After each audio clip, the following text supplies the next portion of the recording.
हमारे चैनल को सब्सक्राइब करें और बेल आइकन दबाएं।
क्या हुआ था उसे?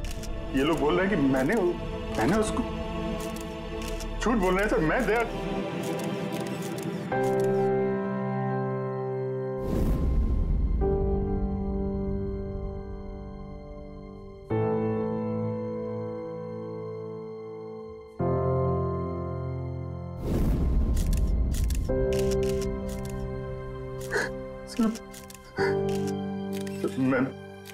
मुझे पता नहीं सर, मैंने कब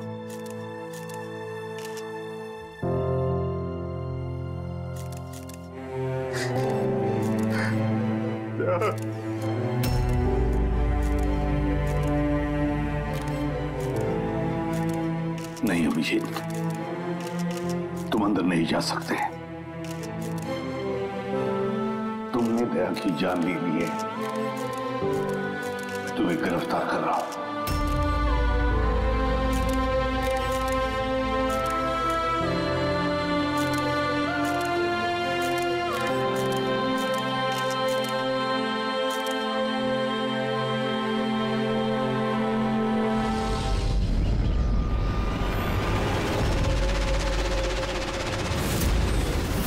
सर, जिसका खून हुआ है उसका नाम डीके है, एक प्राइवेट डिटेक्टिव। उसके मेड ने लाश देखी सुबह।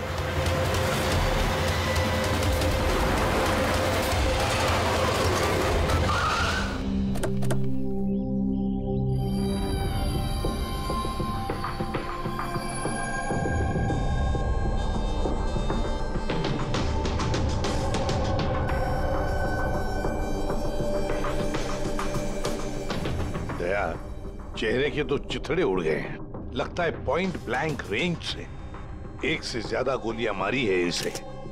सर, इस कमरे का सामान अपनी जगह पे है सर, बिखरा हुआ नहीं है। ऐसा लगता नहीं है कि यहाँ पे हाथापाई हुई है।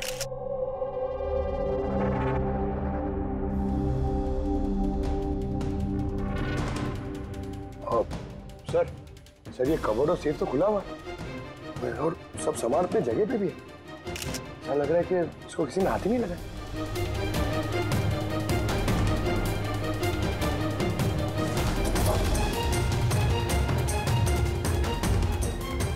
सर पैसे और जेवर ऐसे के ऐसे ही। लगता है खूनी को जो चाहिए था शायद वो वही लेकर गए। सर गोली।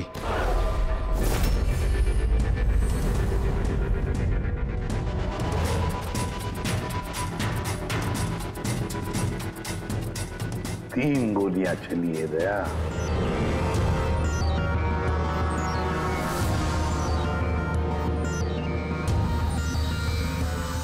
सर आप रेडी?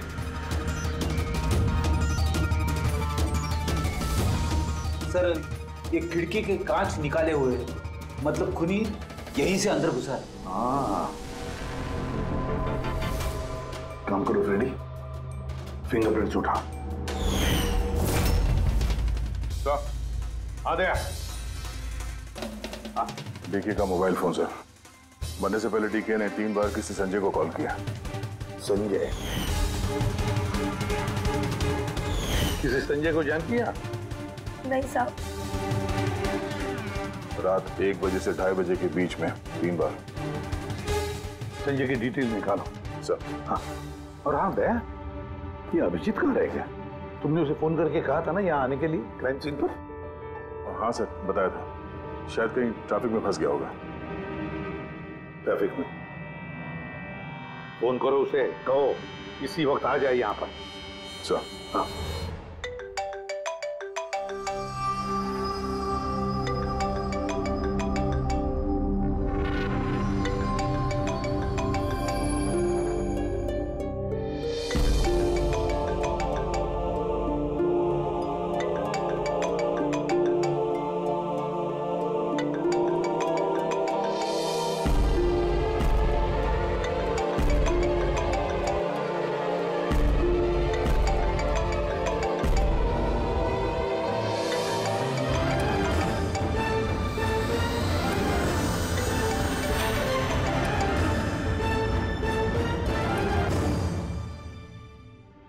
अदय, क्या बोल रहा है अभिजीत? कहाँ है वो? सर वो तबीयत थोड़ी खराब है उसकी। वो डॉक्टर के पास जाएगा और शायद वहां से सीधे ब्यूरो पहुंचेगा। कोई प्रॉब्लम है? नहीं सर, कोई प्रॉब्लम नहीं। समझ में नहीं आता, ये अभिजीत दिल्ली से आने के बाद कुछ अजीब सा बर्ताव कर रहा है।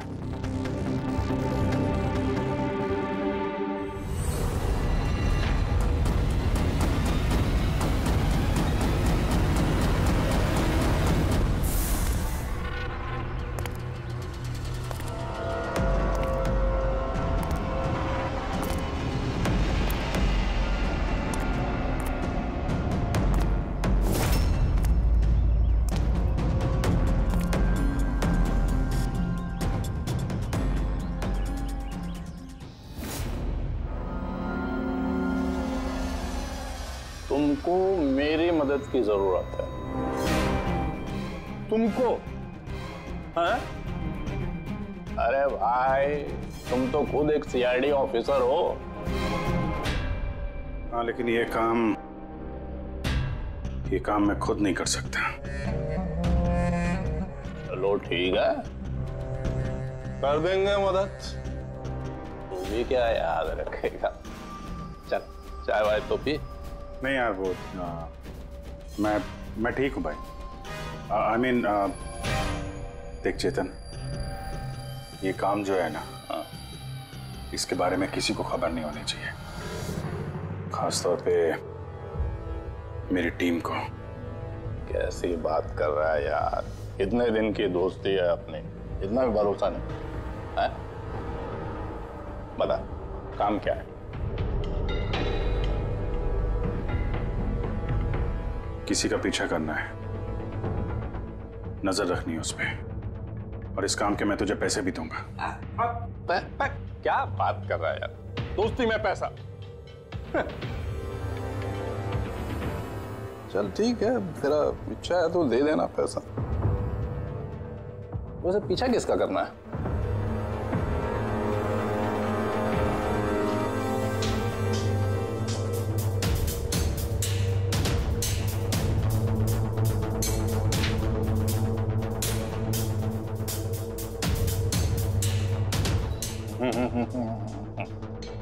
अभिजीत, लगता है तूने गलती से गलत फोटो दे दिया है। कोई गलत फोटो नहीं है, तुझे इसी का पीछा करना है।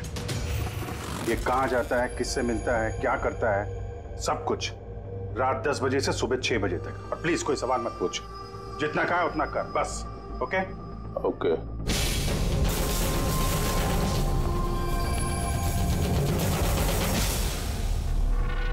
या तो अभिजीत पागल हो गया है या बहुत बड़ा कोई गेम चल रहा है।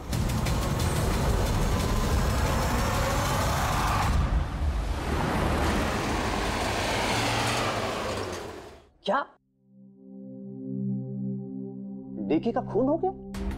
मरने से पहले डीके ने आखिरी बार फोन पे आपसे बात की थी आधी रात को। क्या बात क्या हुई थी आपकी?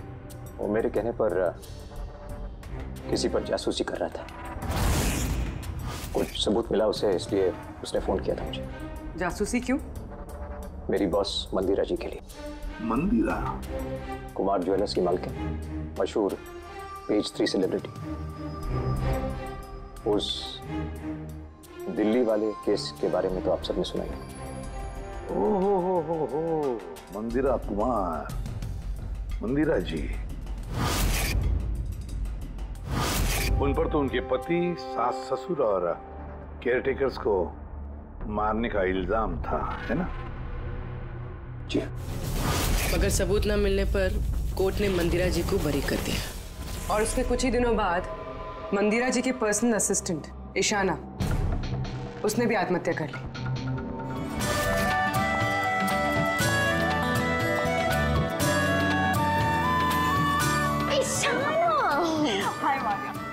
आज भी लेट हो गई ना? जल्दी जाओ, संजय सर तुम्हारा वेट कर रहे कब से। गॉड, संजय सर इतनी जल्दी क्यों आ गए? आ भी गए और बहुत गुस्से में। ओह गॉड, तुम मेरा बैग संभाल, मैं आती हूँ।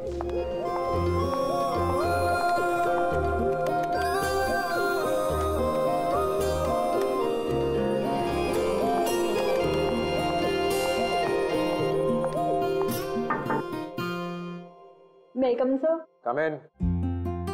Sorry, sir. Sorry, sir. Sorry, I'm so sorry.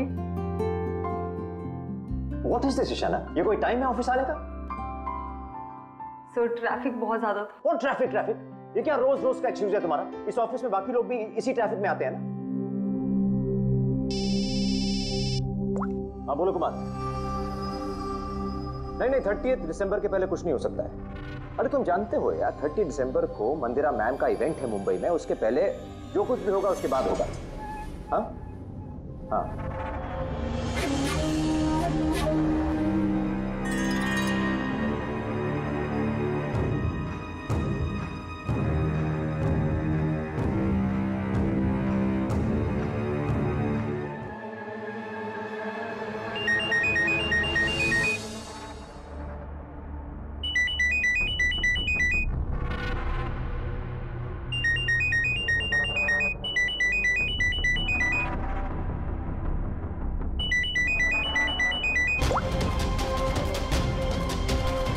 ठीक है, ओके।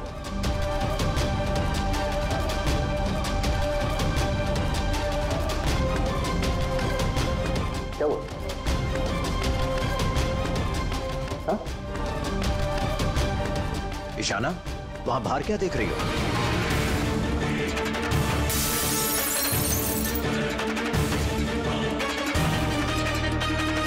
आत्महत्या की थी उसने। आत्महत्या क्यों की थी वो किसी को पता नहीं। वैसे मंदिरा जी ने डीके को किस पर जासूसी करने के लिए काम पे लगाया था? उनकी जान को खतरा है।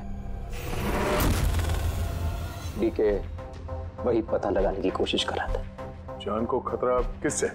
दरअसल कोर्ट से बरी होने के बाद कोई मैम को धमकियां दे रहा था। ये धमकियां फोन पर ही? जी हाँ, फोन पे भी, अनजान नंबरों से और टाइप किए गए चिट्ठियों से भी। मैम दोबारा पुलिस के चक्करों में पड़ना नहीं चाहती थी, इसलिए डीके को हायर किया था उन्होंने। तो कुछ पता चला डीके को? उसके हाथ कुछ सबूत तो लगा था जो उसने एक पेन ड्राइव में सेव करके रखा था। वो पेन ड्राइव वो मुझे देना चाहता था, इसलिए दिल्ली से मुंबई आया था मैं। तो डीके के घर में उसका लॉकर खुला हुआ था, तो कहीं उस लॉकर से ये पेन ड्राइव चोरी तो नहीं हुआ था? हो सकता है दया। उसके घर में हमें एक लैपटॉप भी मिला सर, शायद उससे कुछ पता चल जाए। मंदिरा ऐसे कैसे कर सकती है? उसने अकाउंट फ्रीज कर दिया। प्रॉब्लम को समझते क्या है? अब सब कुछ उनकी मर्जी से होगा। ये लोग कौन है? सीआईडी। वैसे हम संजय से मिलने आए थे। आप दोनों कौन हैं? सर ये कायरा है, मिस्टर कुमार, मेरा मतलब मंदिरा मैम की बेटी। और ये मैम के बहनोई हैं, मिस्टर सबीर। हम मंदिरा जी और उनके पूरे परिवार से कब मिल सकते हैं? क्योंकि उनकी जान की हिफाजत अब हमारी जिम्मेदारी है। इनफैक्ट मंदिरा मैम, कायरा के चचेरे भाई शिखर और उनकी पत्नी अमारा सब आज रात को ही आ रहे हैं। 30 दिसंबर को कुमार ज्वेलर्स का एनुअल चैरिटी इवेंट है, उसमें शामिल होने के लिए। तो ठीक है, कल सुबह सुबह ही मिलते हैं।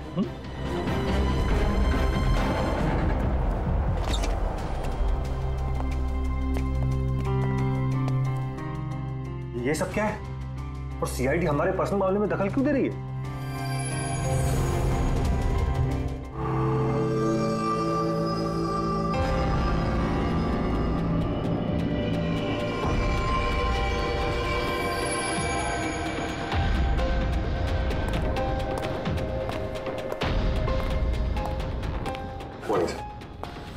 हेलो सर, अब तबीयत कैसी है आपकी?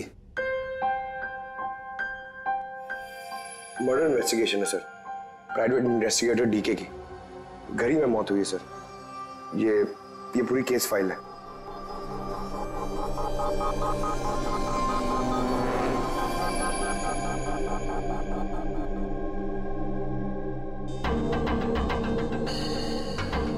सर ये तस्वीरें उसके घर की हैं।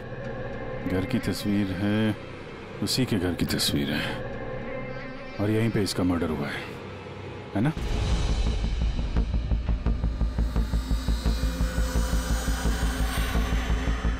बराबर यहीं पे मर्डर हुआ है इसका। पंकज, ये क्या पूछ रहे हैं हमसे? हमने अभी अभी तो यही बताया। वही तो सर, लग रहा है अभी भी उनकी तबीयत ठीक नहीं है, कुछ गड़बड़ लग रहा है सर।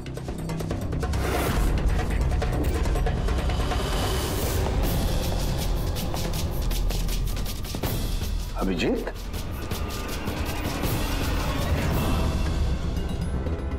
Good morning sir. क्या चल क्या रहा है तुम्हारा? कहाँ गायब हो गए थे?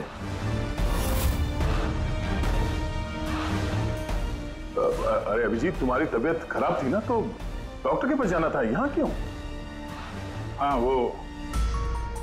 हाँ सर, वो कुछ दिनों से थोड़ी गड़बड़ चल रही है सर, पर अब ठीक है। I am better now. या गड़बड़ चल रही थी। सर, डीके संजय को जो पेन ड्राइव देने वाला था, तो उसका जो डेटा है वो हम हासिल करने का एक तरीका है सर। पेन ड्राइव तो मिला नहीं ना दे, तो फिर डेटा कहां से लाओगे? सर है ना, एक तरीका है, वो हम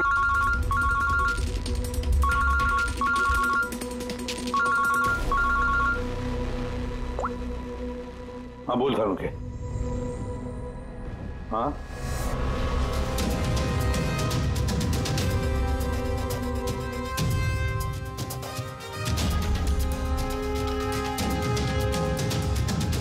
है सर।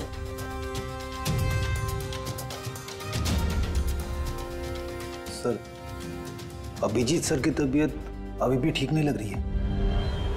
क्यों? सर उन्हें केस के बारे में समझा रहे थे, लेकिन वो हमारी तरफ सुन ही नहीं रहे थे सर, अपने में ही कहीं गुम थे। डैडी सर, मंदिरा केस के बारे में सारी डिटेल्स निकालनी है। न्यूज़पेपर्स पे, टीवी पे जो भी आया है सब।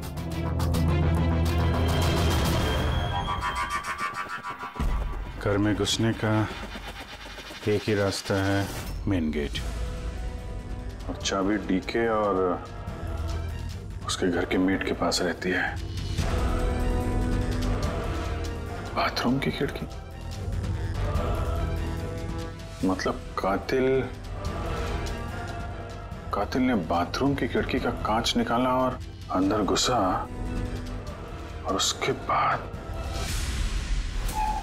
अभिजीत क्राइम सीन पर था भी नहीं, और यहाँ पे तो बाथरूम का कोई फोटो भी नहीं है, तो फिर इससे ये सब कैसे पता? अभिजीत मुझसे कुछ छुपा रहा है, मगर क्या?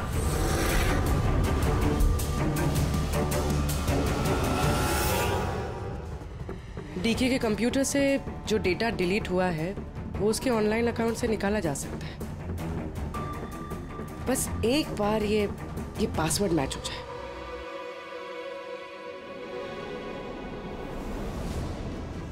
कुछ दिनों से थोड़ी गड़बड़ चल रही है सर, पर अब ठीक है, I am better now. Sir उन्हें केस के बारे में समझा रहे थे, लेकिन वो हमारी तरफ सुन ही नहीं रहे थे सर, अपने में ही कहीं गुम थे।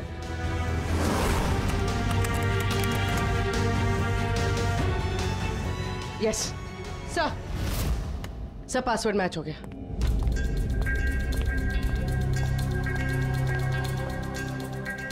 सर इसमें तो वीडियोस हैं, चेक करते हैं। सर ये तो डीके के कंपाउंड के अंदर की फुटेज है। इसका मतलब वहां पे सीसीटीवी कैमरा है? नहीं था, हमारे पहुंचने से पहले किसी ने निकाल लिया। पर निकाला किसने होगा? दूसरा वीडियो देखना।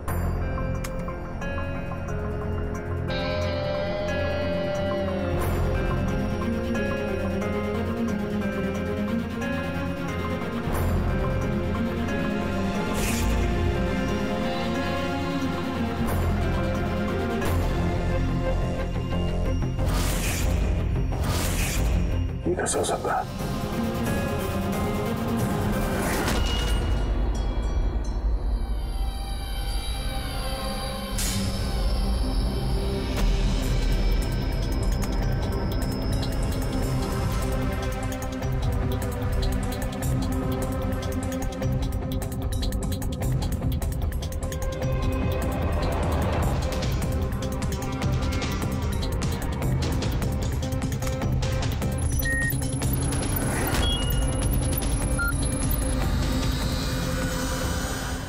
सब आपने अच्छी तरह से क्रॉस चेक तो कर लिया ना? मतलब गन तो हमारे पास है नहीं, तो कहीं कोई गलती? नहीं था, कोई गलती नहीं। मैंने एक बार नहीं 10 बार क्रॉस चेक किया है। मानता हूं कि गन हमारे पास नहीं है, लेकिन गन के रिकॉर्ड्स तो हमारे पास हैं। वो गोलियां जिससे डीके की मौत हुई है, वो गोलियां उसकी ही गन से चली है। गोलियों का पैटर्न, गोलियों पर लगे हुए निशान, सब ये बात साबित करते हैं कि वो अभिजीत की गन है। सर गोली अभिजीत की गन से चली है, लेकिन ये जरूरी तो नहीं कि उसी ने गोली चलाई है। एग्जैक्टली सर, इसीलिए मैंने ये बात एसीपी साहब को भी नहीं बताई, सिर्फ आप दोनों को बताई, ताकि मैं इस मामले के तह तक जा सकूं। क्या तुमने ये बात एसीपी को नहीं बताई? क्या बताऊं सर, क्या बताऊं एसीपी साहब को? जब मेरा दिल नहीं मान रहा तो मैं उनको क्या बताऊं?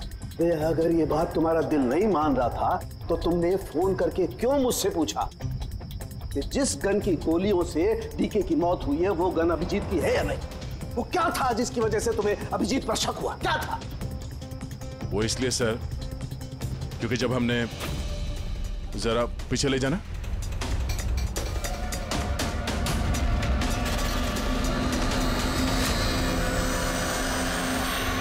अभिजीत डीके के घर में। दया, फिर भी तुम अभिजीत को बचाने की कोशिश कर रहे हो। देखो दया, अभिजीत और तुम्हारी दोस्ती को मैं बहुत अच्छी तरह से मानता हूँ, उसका आदर भी करता हूँ, लेकिन ड्यूटी, अपना फर्ज किसी भी रिश्ते, किसी भी दोस्ती से ज्यादा बड़ा होता है। और ये बात मुझे तुम्हें बताने की जरूरत नहीं है। सर, बिना ठोस सबूत के अभिजीत सर पे शक करना। ये सबूत नहीं था तो क्या था पूरी? अभिजीत डीके के घर में घुसा, ये सबूत नहीं तो क्या है पूरी? अभिजीत सर डीके के घर में घुसे ये हमने देखा, लेकिन उन्होंने डीके का खून किया ये तो नहीं देखा ना। सर, ये भी तो हो सकता है कि उनकी गन से डीके को किसी और ने मारा हो सकता है, ये हो सकता है कि अभिजीत की गन से डीके को किसी और ने मारा हो, लेकिन ऐसी हालत में अभिजीत की गन अभिजीत के पास नहीं होनी चाहिए। क्या तुम लोगों को अभिजीत ने बताया? उसने बताया कि उसकी गन गुम हो चुकी है, कोई गुमशुदगी की रिपोर्ट लिखाई उसने? वो सवेरे से तुम लोगों के साथ है, क्या उसने बताया कि वो ऐसे अजीब से कपड़े पहन करके डीके के घर में क्यों घुसा, और वो भी बाथरूम का शीशा तोड़? बताया? बताया? सर, आपके सारे सवालों का जवाब मैं अभिजीत से पूछ लूंगा, पर सर तब तक के लिए प्लीज सर, तब तक के लिए एसीपी साहब को कुछ मत बताना।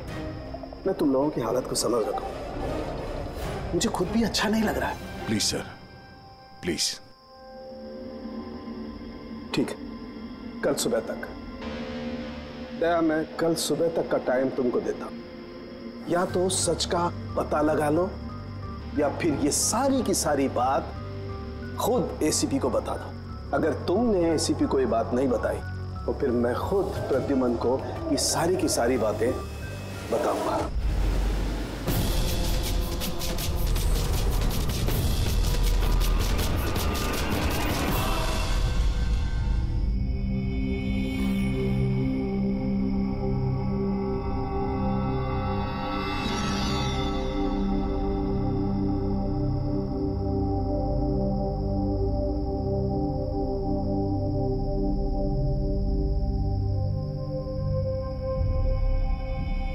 आधा घंटे से ऊपर हो गया, 10 का 10:30 बज गया, अभी तक आया ही नहीं।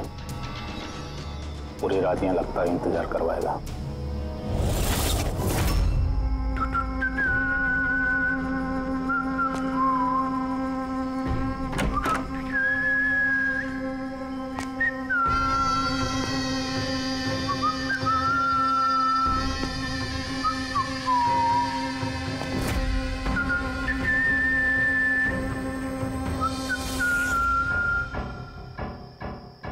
तुझे इसी का पीछा करना है। ये कहाँ जाता है, किससे मिलता है, क्या करता है, सब कुछ रात 10 बजे से सुबह 6 बजे तक। ये अभिजीत है? इसको क्या हुआ? ये हुलिया क्या बना रखा है इसने?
सर, दिल्ली से सब लोग आ गए हैं। मंदिरा मैम,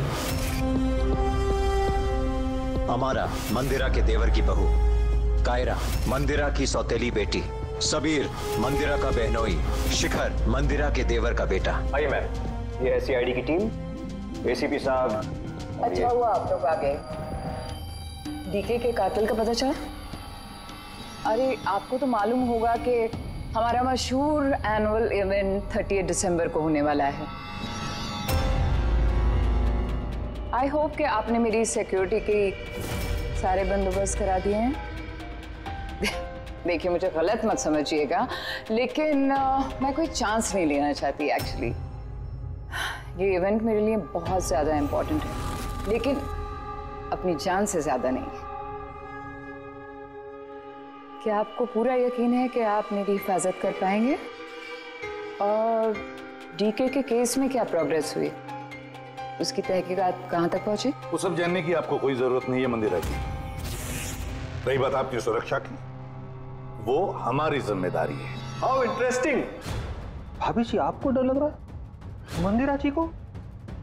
भाई जिसका कानून भी आज तक कुछ नहीं बिगाड़ पाया, मानना पड़ेगा उस इंसान को जिसने आपको डरा दिया। शायद इसे पता नहीं होगा ना इनके बारे में कि ये क्या क्या कर सकती है। क्या आपको भी लगता है कि मैंने अपने पति और बाकी लोगों को मारा है? देखिए मंदिरा जी, आप पर जो भी आरोप है उससे हमें कुछ लेना देना नहीं है। कोर्ट ने आपको बरी कर दिया है और हम कोर्ट के फैसले का सम्मान करते हैं। आप सिर्फ इतना बताइए, आपको किस पे शक है? कौन है वो जो आपको मारना चाहता है? शक? जी हाँ, शक। नहीं, मुझे शक किसी पर भी नहीं है, बल्कि मुझे पूरा यकीन है कि मेरे मरने के बाद ये सब बहुत खुश होंगे और मुझे मारने की साजिश में भी इनमें से किसी एक का हाथ है। And I am very sure कि ईशाना की आत्महत्या में इनमें से किसी एक का हाथ है। अब आप ही बताइए, इतने प्यारे अच्छे रिश्तेदारों के होते हुए मुझे दुश्मन की क्या जरूरत है? मॉम प्लीज, आप फिर से अपना ये इमोशनल ड्रामा शुरू मत कीजिए। यहाँ पे ऐसा कोई क्रिमिनल नहीं है जो आपको मारना चाहेगा। राइट। खुद को बेगुनाह और बाकी सबको विलन समझना, ये तो भाभी की पुरानी आदत है। आई स्वेयर मैंडी, मुझे तो इस कहानी पे यकीन ही नहीं है। कौन मारना चाहता है तुमको और किसने धमकियां दी हैं? कहाँ है वो धमकी भरे खत? हाँ मंदिरा जी, कहाँ है वो खत? वो मुझे याद नहीं, मैंने फेंक दिया। सी, आई न्यू कि आप यही बोलोगे। सो कन्वीनियंट। बस हो गया। आप लोग एक दूसरे पर कीचड़ उछलना बंद कर दीजिए और एक बात अच्छी तरह से याद रखिए, हमें सब पर शक है और जब मैं सब पर कहता हूं उसका मतलब है आप सब पर शक है, आप सब पर। और एक बात, हमारी परमिशन के बगैर आप ये शहर छोड़ नहीं सकते। कोई भी शहर छोड़कर नहीं जाएगा। अगर जरूरत पड़े तो हम आपको दोबारा बुला लेंगे। Thank you very much. Thank you.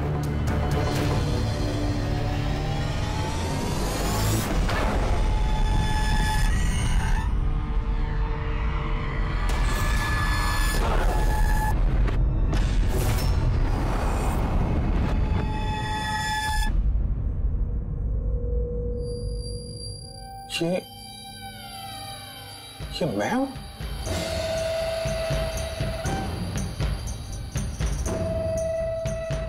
ये कपड़े पहन के घूम रहा था। ऐसे कपड़े तो रोज सुबह मेरे वॉशिंग मशीन में धुल रहे होते हैं।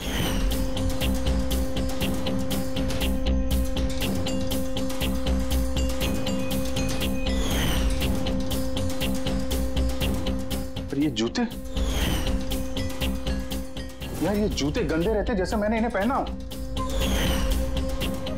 लेकिन मुझे याद नहीं मैं ये कपड़े कब पहनता। सच में मुझे क्या हो रहा है मेरे साथ? ये कार में कौन है? ये किससे बात कर रहा हूं मैं? कौन है कार में? नहीं, मैंने नहीं देखा। तुम बात कर रहे थे, तुम्हें पता होगा। और तुम कल तो मुझे पहचाने ही नहीं।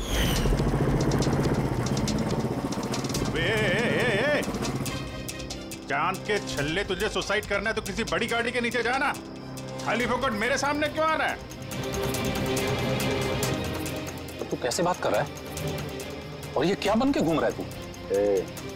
ये अपुन का स्टाइल है, टोनी का स्टाइल। तू कौन? मैं कौन? मुझे नहीं पहचानता है? और ये टोनी कौन है? अरे टोनी अपुन है और कौन? यार अभिजीत, देख यार, किसी केस के सिलसिले में तू ऐसा कर रहा होगा तो मुझे बता दे यार, डरा मत भाई। अदड़ा अदड़ा, कौन अभिजीत? कौन सा केस? ये तू क्या बोल रहा है ना, मेरे भेजे में कुछ घुस नहीं रहा, समझा? टोनी नाम है मेरा, टोनी। टोनी से पंगा नहीं लेने का, समझा? चल हवा आने दे और टोनी को जाने दे।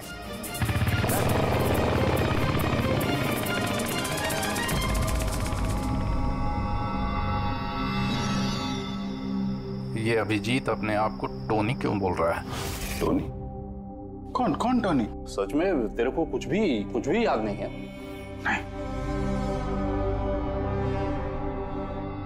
मुझे कुछ याद नहीं, सच कह रहा हूं मैं। मतलब तू कार में उन लोगों से बात कर रहा था, उसके बाद तू गेस्ट हाउस के अंदर गया। Guest house? हाँ, फिर थोड़ी देर बाद तू बाहर आया। मैं गेस्ट हाउस के अंदर गया? मैंने अंदर क्या किया है? तूने देखा कुछ किया मैंने? मैं कैसे देख सकता हूँ, मैं तो बाहर था ना। क्या हो रहा है? मुझे वहां जाना होगा। कहाँ है? कौन सा गेस्ट हाउस है ये? है?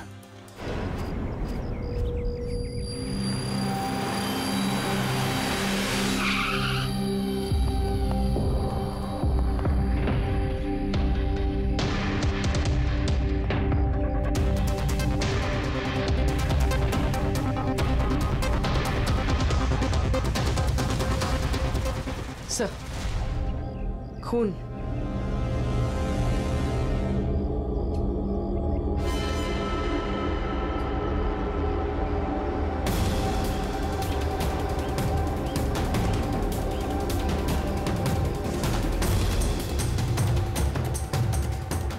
अभिजीत,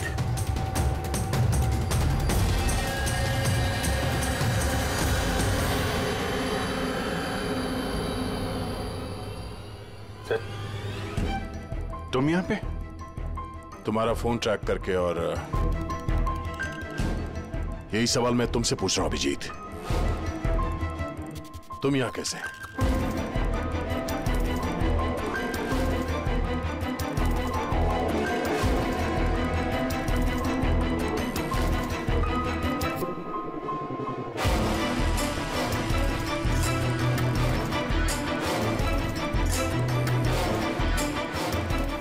नहीं, ये मैं बताता हूँ दया, यहाँ पे क्या हुआ। अभिजीत, यहाँ पे क्या हुआ वो तो हमें दिख रहा है, तुम बताओ किसने किया ये? हाँ? तुमने इन दोनों को मारा? मैंने? अभिजीत, मैं तुमसे कुछ पूछ रहा हूं, तुमने मारा इनको?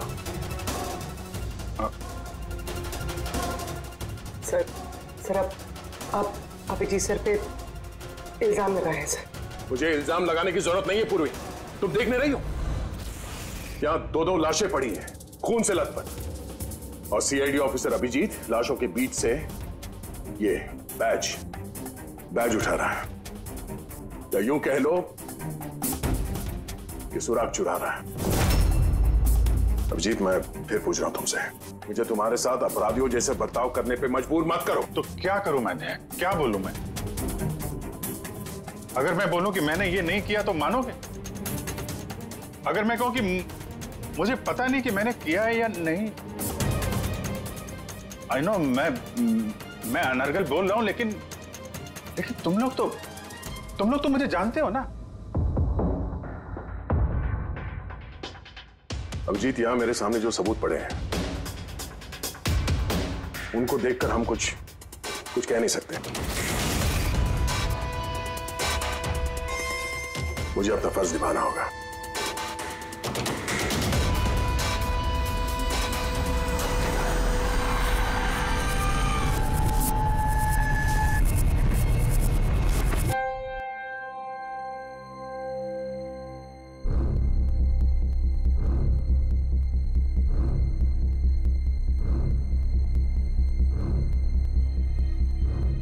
अभिजीत, इतनी देर से मैं तुम्हें पूछे जा रहा हूं, मगर तुम्हारे पास कोई जवाब तक नहीं है। हाँ? तुम जानते हो तुम पर कैसा इल्जाम है? कुछ समझ रहे हो तुम? सर वो दया नहीं, बस तुमसे ये उम्मीद नहीं थी दया। इतना सब हो गया और तुमने मुझे बताया तक नहीं। क्यों नहीं बताया मुझे दया? ये तो सड़न के तूने मुझे बताया, वरना पता नहीं। दया, मैंने वही किया जो सही था। बताओ अभिजीत, क्या तुमने ये खून किया है? अभिजीत, क्या ये खून तुमने किया है? मुझे नहीं पता सर। पता नहीं कैसे? डैमिट, पता नहीं कैसे? हाँ? डीके के घर में चोरी छुपे तुम घुस रहे थे, उसका सीसीटीवी फुटेज मैंने देखा। उन लाशों के बीचों बीच खड़े थे तो दैन तुम्हें खुद या पकड़ के लाया। डीके और उन बॉडीगार्ड पे जो गोलियां चली वो तुम्हारी इस गन से चली है, इसी गन से चली है। और तुम कह रहे हो कि तुम्हें कुछ पता नहीं। मेरी आंखों में आंखें डालकर बताओ मुझे, कहो कि तुमने ये खून नहीं किया, कहो कि तुमने कुछ पता नहीं है। तुम्हें नहीं पता है सर, मुझे कुछ नहीं पता सर, सॉरी। क्या बताऊं मैं आपको, क्या बोलूं सर, जब मैं खुद नहीं जानता सर कि मैं डीके के घर में क्यों पहुंचा, कैसे ये सारे खून मेरे इस गन से हो रहे हैं, मुझे नहीं पता सर। सर मैं तो डीके को जानता भी नहीं, मैं उन बॉडीगार्ड्स को नहीं जानता, मैं मंदिरा को नहीं जानता, मैं तो अपने आप को भी नहीं जानता सर। मैं क्या करता हूं, कहां जाता हूं, किससे मिलता हूं, मुझे नहीं पता। पिछले कुछ दिनों से मेरे साथ कुछ तो हो रहा है, लेकिन मुझे ठीक से पता नहीं चल रहा है। दिन भर सब कुछ ठीक रहता है, रात को घर जाता हूं, खाना खा के सो जाता हूं, और जैसे ही सुबह उठता हूं तो अजीब से कपड़े, अजीब से जूते जो मेरे नहीं हैं, पता नहीं कहां से मेरे घर में आ जाते हैं। कपड़े वॉशिंग मशीन में धुल रहे होते हैं, जूतों पे मिट्टी लगी रहती है, ऐसा लगता है कि जैसे मैंने उनका इस्तेमाल किया है, लेकिन मुझे पता नहीं चलता। थकान सी रहती है,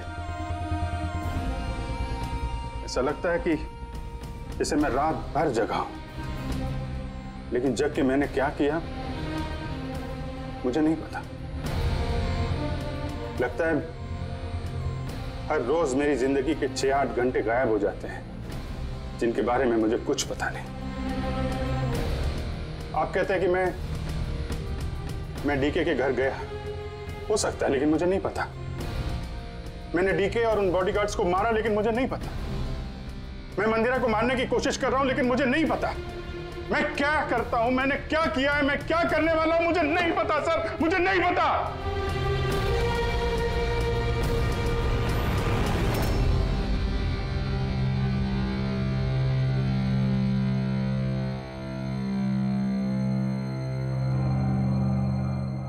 देखो अभिजीत, इस वक्त तुम खुद के लिए और दूसरों के लिए भी खतरनाक हो। मैं तुम्हें खुला नहीं छोड़ सकता, मैं तुम्हें नजर कैद में रख रहा हूं, और दया तुम पर नजर रखेगा।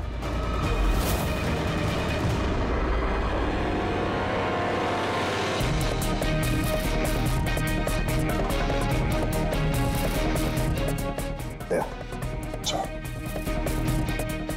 एक बात अच्छी तरह से याद रखना, तुम अपने दोस्त पर नहीं बल्कि एक कातिल पर, एक खूनी पर नजर रख रहे हो। एक ऐसा आदमी जिसका मानसिक संतुलन बिगड़ चुका है। अब से इस केस की तहकीकात मैं खुद करूंगा, और तुम अभिजीत को रोकोगे कोई भी जुर्म करने से। अगर उसके लिए तुम्हें अभिजीत पर गोली भी चलानी पड़े तो वो तुम चलाओगे। Is that clear? Yes sir.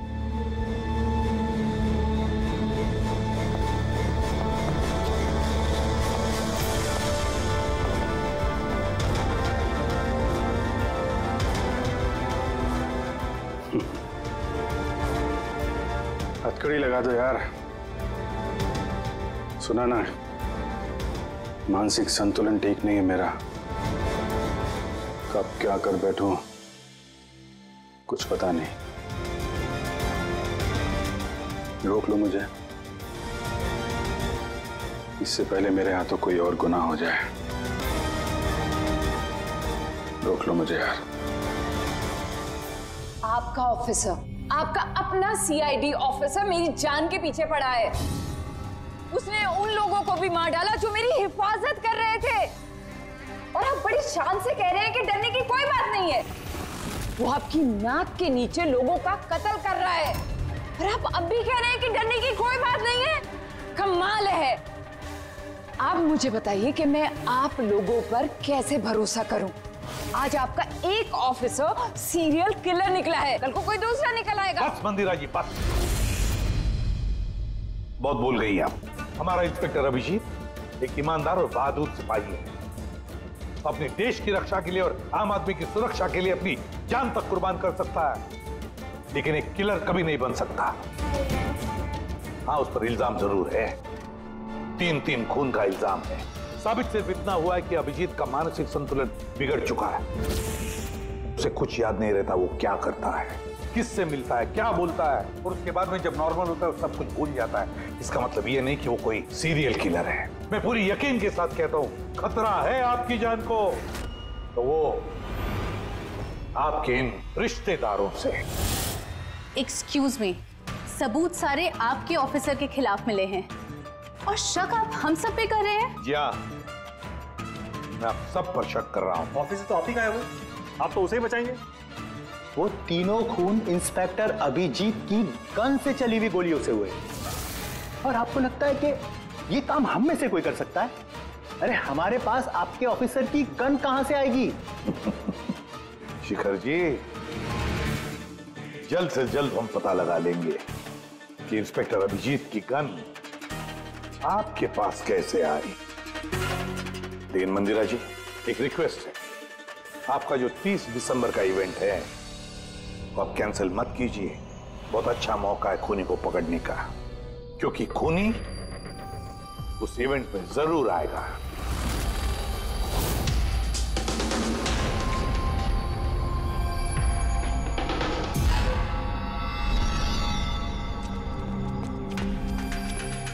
Sir हाँ संजय, क्या बात है?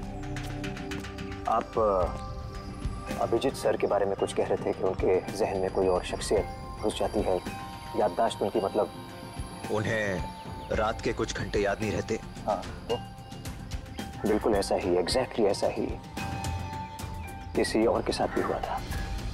किसके साथ? हाँ सर, ईशाना। ईशाना? जिस दिन उसने आत्महत्या की उसके कुछ दिन पहले से बिल्कुल ऐसा बर्ताव करने लगी थी वो। क्या? बस अजीब सी हो गई थी वो, खोई खोई रहती थी। जिस दिन आत्महत्या की उसने, उसके कुछ दिन पहले से एक अजीब सा रिंगटोन लगा रखा था उसने अपने फोन पर, और फिर उस दिन अचानक से वो रिंगटोन बजने लगा और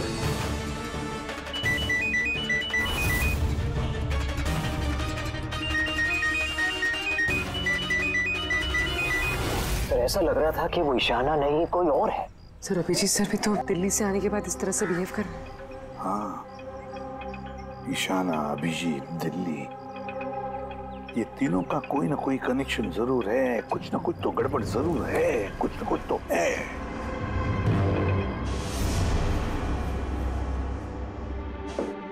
कॉफी? अरे पी लो यार, कुछ मिलाया नहीं है। मैं यही हूं और कहीं भागने वाला नहीं। अभिजीत, तुमने हम सबसे ये बात छुपाई क्यों?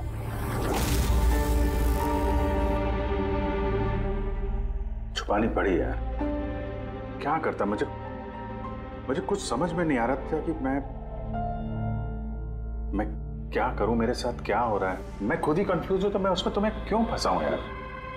इसलिए और कोई बात नहीं है। मुझ पे भरोसा नहीं रहा या मुझे इस लायक नहीं समझते कि मैं तुम्हारी कोई मदद कर सकता हूँ? क्या यार, कैसी बात कर रहा है यार? ऐसा कुछ नहीं है। तो फिर कैसी बात है?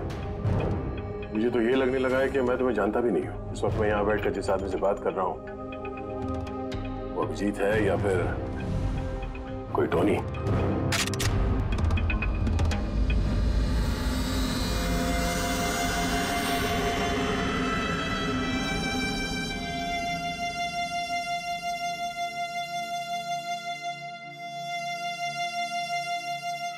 मैं तुम्हें कोई नुकसान नहीं पहुंचाने वाला।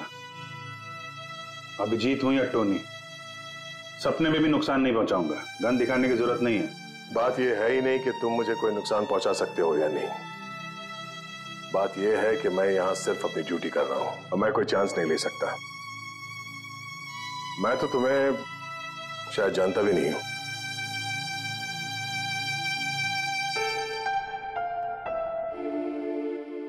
ठीक है, जब तुम समझने को तैयार ही नहीं है तो क्या।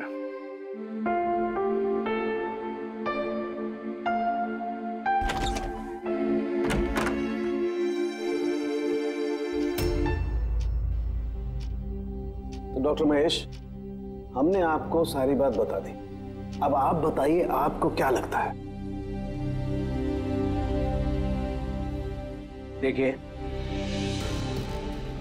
अभी अभी आपने जो कुछ भी मुझे कहा ये अभिजीत और ईशाना के बारे में, उससे एक बात तो बिल्कुल साफ है कि दोनों की कंडीशन एक जैसी है।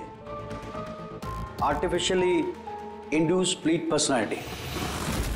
इसे सरल शब्द में मैं आपको समझाऊं तो इसमें पेशेंट के दिमाग में उसके अपने व्यक्तित्व के अलावा एक और व्यक्तित्व को प्लांट किया जाता है जो किसी खास दशा, निर्देश, आदेश के मुताबिक चलता है और उसे इस तरह सेट किया जाता है कि वो व्यक्तित्व खास निर्धारित समय पर निर्धारित ट्रिगर मिलने पे उस व्यक्तित्व पे हावी हो जाता है।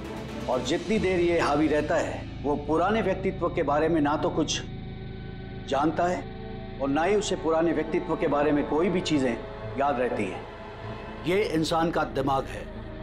इस दिमाग के दो मुख्य हिस्से हैं, सचेत मस्तिष्क यानी कि कॉन्शियस स्टेट ऑफ माइंड, जिसमें हम अभी हैं, और अचेत मस्तिष्क यानी कि semi conscious state of mind, जो हम सब सो रहे होते हैं उस वक्त होता है।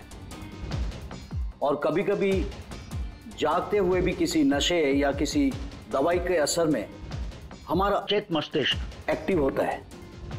सचेत और अचेत दोनों ही अवस्था में ही दिमाग अलग अलग होते हैं। इस अवस्था में दोनों ही दिमाग जो सोचते हैं, जो बातें, जो यादें, उसे सेव कर लेते हैं।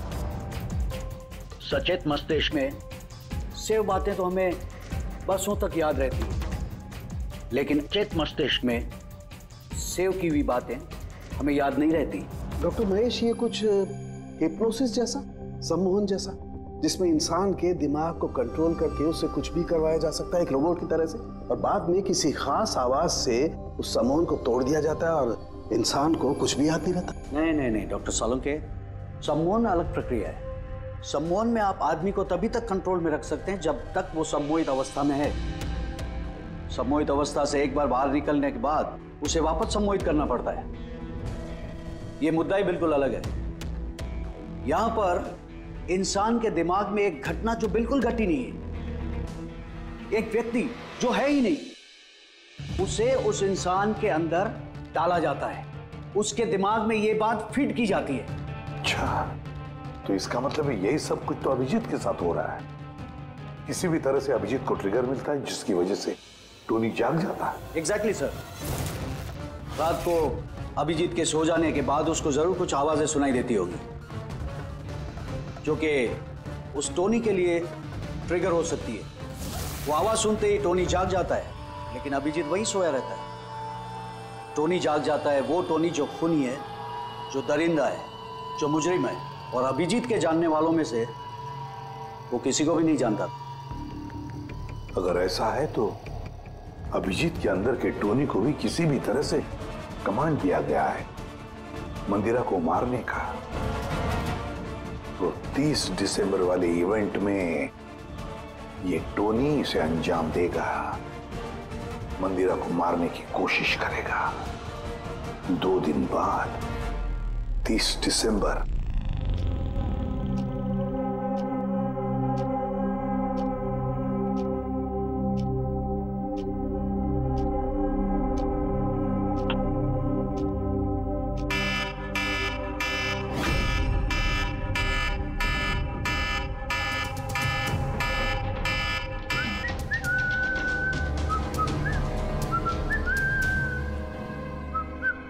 अभिजीत, अभिजीत, कहाँ हो?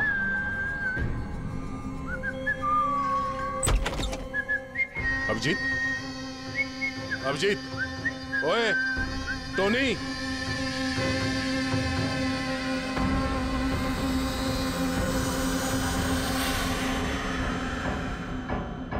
कौन है तू?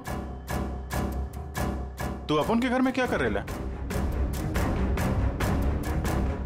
अभिजीत, टोनी, तुम यहां से बाहर नहीं जा सकते।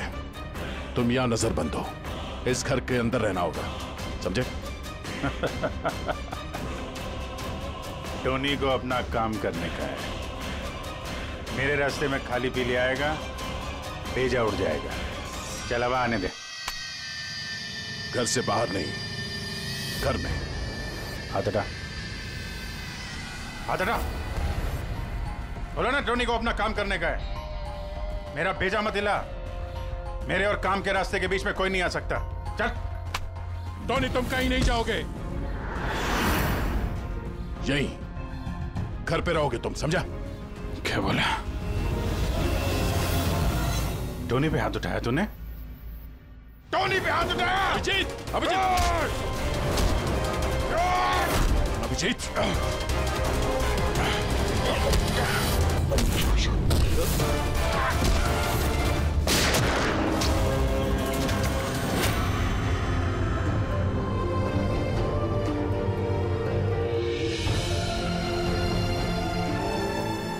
सकते हैं? क्या हुआ था? ये लोग बोल रहे हैं कि मैंने नहीं अभिजीत, तुम अंदर नहीं जा सकते। तुमने दया की जान ले ली है। मैं तुम्हें गिरफ्तार कर रहा हूं।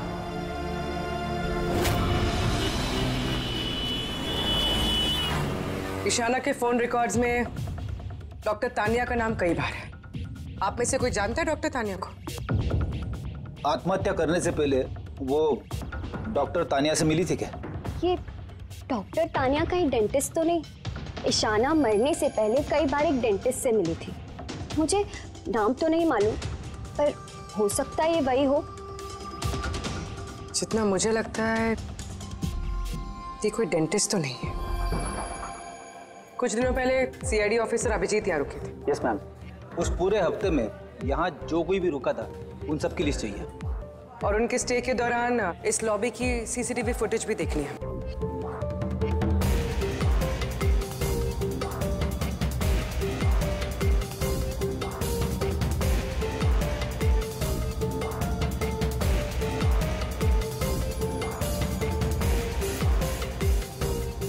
एक मिनट पॉज कीजिए।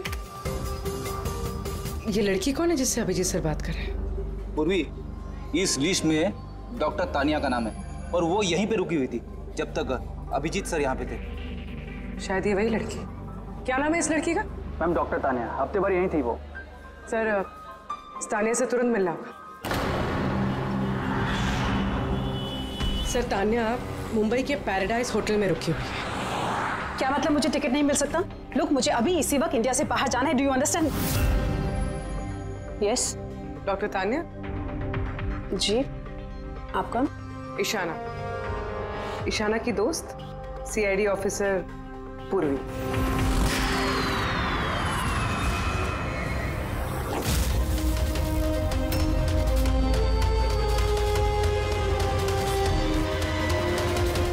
भागना बड़ा मुश्किल है। कहाँ भाग रही है तानिया जी? क्या क्या चाहते क्या है आप लोग? अभिजीत के साथ क्या किया तुमने?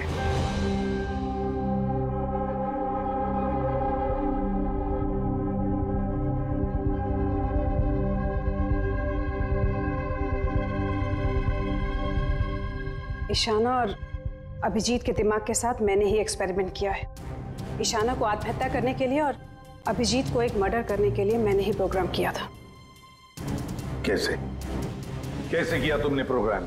आर्टिफिशियली इंड्यूस्ड स्प्लिट पर्सनालिटी के जरिए मैंने दोनों के दिमाग को सेट किया और अपने सेट शेड्यूल के मुताबिक दोनों को इस तरह प्लान किया कि एक ट्रिगर बजेगा या एक कॉल आएगा, और जब भी ये कॉल आएगा दोनों को वो सारे ऑर्डर्स मानने होंगे किसी भी हाल पे। वो फोन नंबर जहां से उनको फोन आते हैं, किसका नंबर है ये? वो एक पीसीओ का नंबर है। ईशाना ने मुझे ये नंबर दिया था अभिजीत के दिमाग में फीड करने के लिए। क्या कहा? क्या कहा तुमने? अभिजीत के साथ ऐसा करने के लिए ईशाना ने कहा तुम्हें? जी। और फिर ईशाना की खुदकुशी, उसका क्या? उसका क्या? वो भी खुद ईशाना ने ही कहा था मुझसे करने के लिए। What? जी, कहा तो ईशाना ने ही था, बट आई एम श्योर कि इसके पीछे जरूर किसी और का हाथ है जिसके बारे में मैं नहीं जानती। क्यों? क्यों करेगी ऐसा वो? ये भी उसकी कोई मजबूरी। हमें किसी भी हालत में अभिजीत को इसमें से निकालना होगा। ले चलो इसे। चलो। वो बाहर नहीं आ सकता। क्यों? मैंने अभिजीत के दिमाग को प्रोग्राम किया है, सम्मोहित नहीं कि जाकर उसका सम्मोहन तोड़ दूं।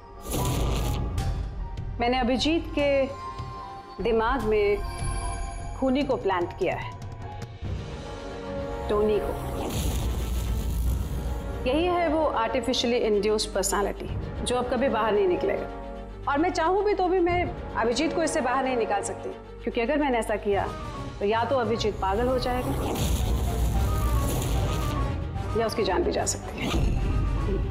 मतलब ये कि जब भी ट्रिगर होगा टोनी मंदिरा को मार के रहेगा, और वो तब तक नहीं रुकेगा जब तक वो वाकई मंदिरा को मार नहीं देता, और इसके बीच में जो भी आएगा वो भी मरेगा। मंदिरा को मारने का ट्रिगर क्या है? क्या ट्रिगर है अभिजीत के लिए? ईशाना के केस में ट्रिगर था एक रिंगटोन, और अभिजीत के केस में ट्रिगर है रिमाइंडर टोन, एक खास तरह का बीप जो मैंने अभिजीत के मोबाइल पे सेट कर दिया था। हम अगर अभिजीत मंदिरा को कैसे मारेगा? क्या प्रोग्राम किया है तुमने, बताओ। वो तब तक मंदिरा को चाकू से मारता रहेगा जब तक कि बहुत सारा खून नहीं बह जाता। और कितने बजे के लिए प्रोग्राम किया ये? 10 बजे। माय गॉड, सिर्फ 2 मिनट बाकी है। गिरफ्तार कर लो इसे।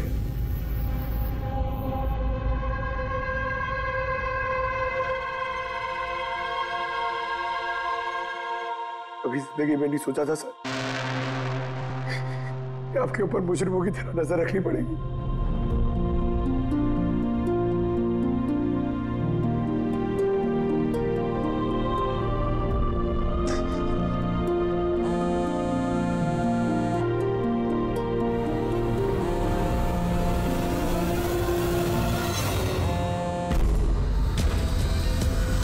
उनका डैम इट फोन उठाओ।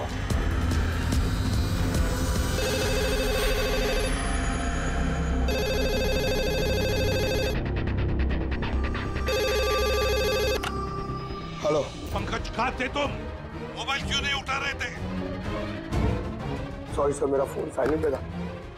इधर ही सर, अभिजीत सर के पास। सुनो मेरी बात, अभी के अभी जाके अभिजीत का फोन स्विच ऑफ करो। क्या सर? फोन स्विच ऑफ करो? फोन स्विच ऑफ करो, जैसे मैंने कहा वैसे करो, अभी इसी वक्त। अभिजीत सर का फोन? पंकज, तुम सवाल क्यों कर रहे हो? अभी के अभी जाके फोन बंद करो। देखो, बिल्कुल वक्त नहीं है हमारे पास, नहीं तो अभिजीत का टोनी बन सकता है। अभी जाओ जल्दी।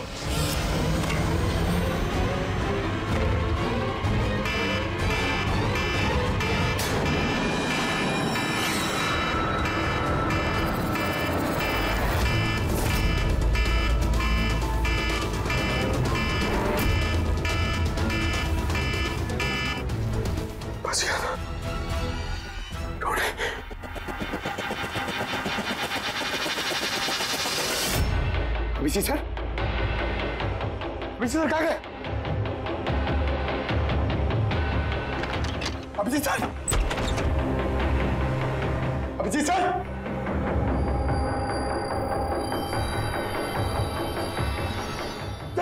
को बंद करके रखेगा? हाँ?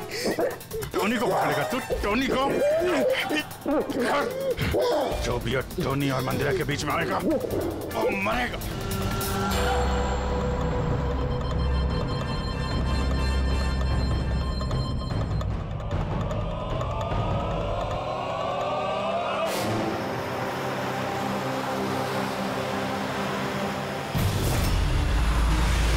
सर यही चैरिटी इवेंट का वेन्यू है।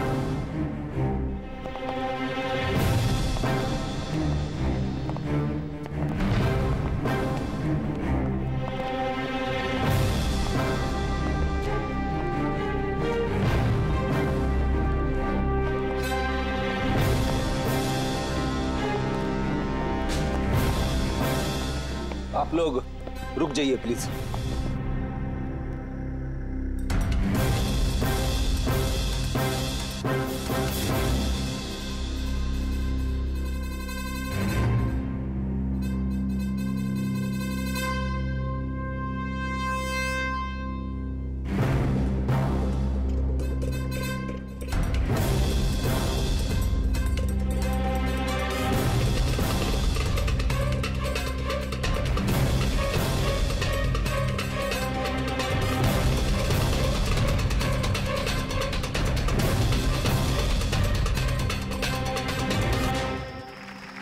हेलो लेडीज एंड जेंटलमैन, हर साल की तरह इस साल की जो ये शाम है वो बहुत खास है, क्योंकि ये शाम है मंदिरा ज्वेलर्स के एनुअल चैरिटी इवेंट की, जिसमें जमा की गई सारी राशि दिल्ली और मुंबई के अनाथ आश्रमों और वृद्ध आश्रमों को जाती है। क्या बात है, तालियां बनती है इस बात पे डीकेसी चैरिटी के लिए।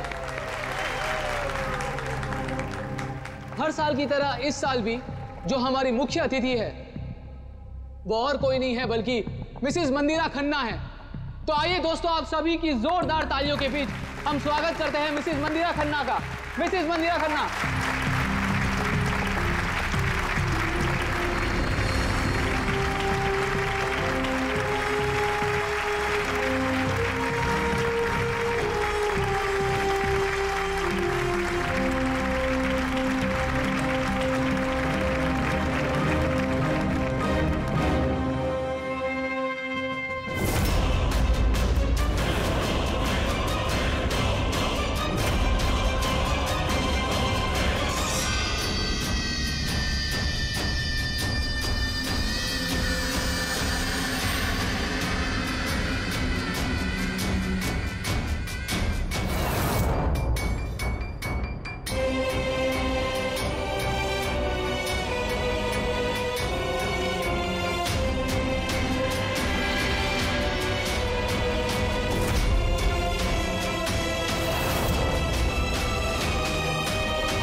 Abhijit sir, Abhijeet sir.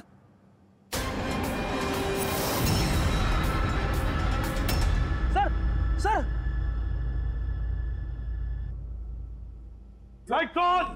Sir, sir. अब जी ठीक है सर, जल्दी से हॉस्पिटल ले चलो, जल्दी आओ।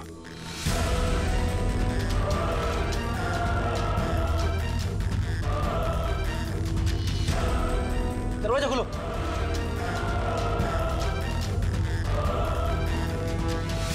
मंदिरा जी,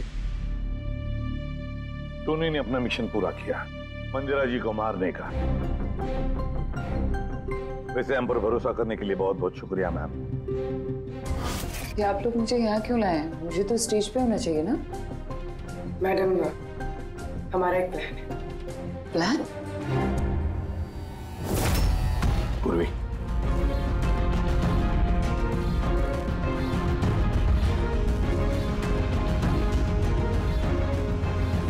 lights off. Mandira ji,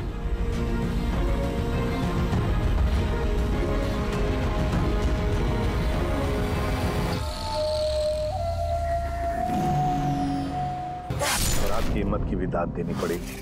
thank you. Mom, mom अब ठीक हो ना? ये सब क्या है? आप लोग हमें ग्रीन रूम में लॉक करके क्या हासिल करना चाहते थे? आखिर खूनी तो कोई और ही निकला ना। सर, आपने ये सब मॉम की जान को खतरे में डाल कर किया। अगर सचमुच मॉम को कुछ हो जाता तो? ये तो वाकई बहुत बड़ा रिस्क था सर, बट आई होप अब खतरा टल गया। खतरा अभी तक टला नहीं है, क्योंकि इस खेल का असली मास्टरमाइंड अभी तक पकड़ा नहीं गया। कहानी अभी बाकी है।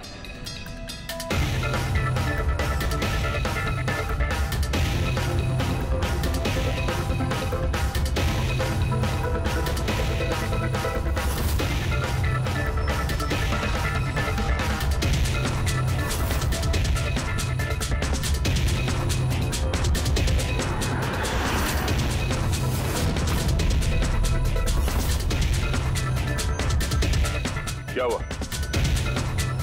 मुझे देख के अच्छा नहीं लगा? कभी कभी कातिल तक पहुंचने के लिए हमें मरना भी पड़ता है। इसका मतलब इनके खून की खबर नाटक थी? मेरी मौत से कातिल बड़ा खुश था कि वो कामयाब हो गया, और उसी समय का हमने फायदा उठाया। हम मंदिरा जी को बचाने में लगे हुए थे और दया मास्टरमाइंड के पीछे लगा था। लेकिन असली मास्टरमाइंड है कौन?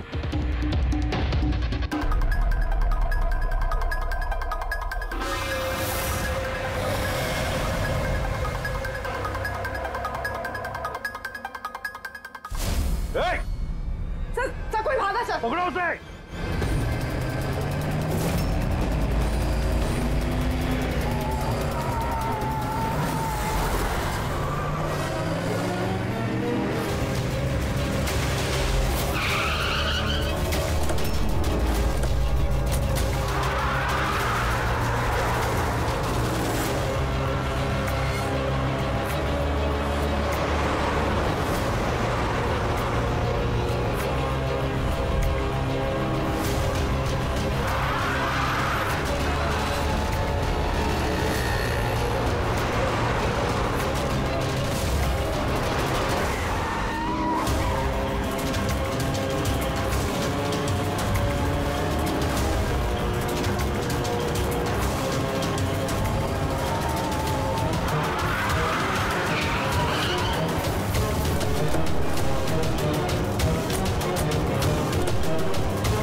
जुर्म करने वालों को रास्ता हमेशा कम पड़ता है।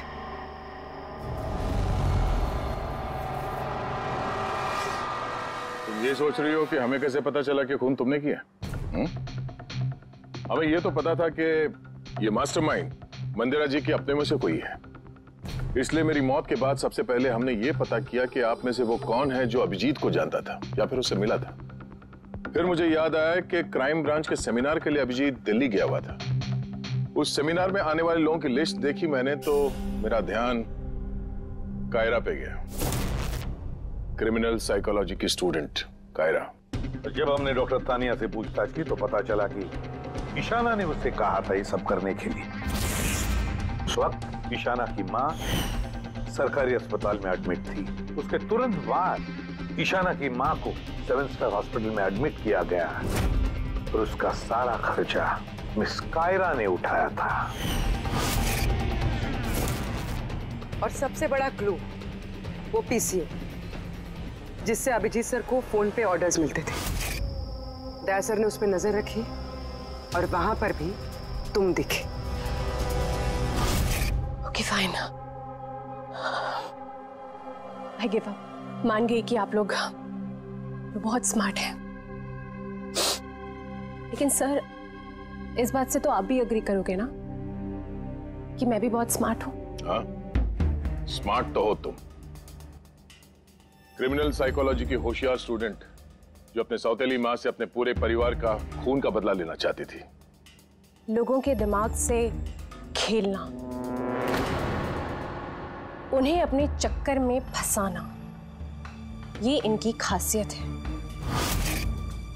तो मुझे लगा कि क्यों ना इन्हीं की तरीके से मार दिया जाए। इसीलिए मैं ईशाना से मिली और फिर डॉक्टर तान्या से मदद ली। She was mad. She wanted to do an experiment. फिर मैंने ईशाना को बहुत समझाया। कई बार समझाने के बाद she was ready. उसने वो एक्सपेरिमेंट अपने ऊपर लिया। लेकिन somehow I was never convinced. मुझे हमेशा कंफ्यूजन रहता था कि वो नहीं कर पाएगी एक्सपेरिमेंट। फिर उसी दौरान मैं दिल्ली में अभिजीत से मिली और उनसे मिलने के बाद मुझे लगा कि इतने सच्चे और ईमानदार पुलिस ऑफिसर के होते हुए ये एक्सपेरिमेंट कोई और क्यों करे। फिर मैंने और डॉक्टर तान्या ने अभिजीत को मोहरा बनाया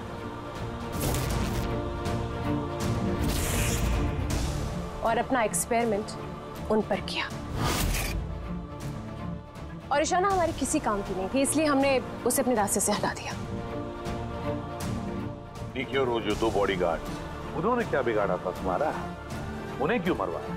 ऐसा इसलिए किया क्योंकि सारा इल्जाम अभिजीत पर आ जाए और अभिजीत की बुलेट्स और गन्स हासिल करने के लिए टोनी था ना उसके दिमाग में।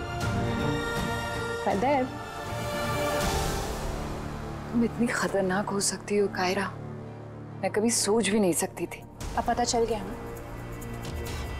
तुमने मेरे माँ बाप के साथ, मेरी फैमिली के साथ जो भी किया है ना, तुम्हें जीने का कोई हक नहीं है। मैंने ये सब इसलिए किया क्योंकि मैं ये प्रूव करना चाहती थी कि इस दुनिया में किसी के भी दिमाग के साथ खेला जा सकता है, चाहे वो सीआईडी ऑफिसर ही क्यों ना हो। कायरा, बदले की याद में तुमने एक बहादुर सीआईडी ऑफिसर की जान के साथ खेला है और तो और 4 मासूम लोगों की जानें भी ली। डीके, ईशाना और मंदिरा जी के 2 बॉडीगार्ड। बहुत गलत किया तुमने। कानून तुम्हें कभी माफ नहीं करेगा। तुम्हें तो फांसी होगी, फांसी। सर आप प्लीज ये सब याद मत करिए, एक बुरा सपना समझकर भूल जाइए। बुरा? क्या नाम ना?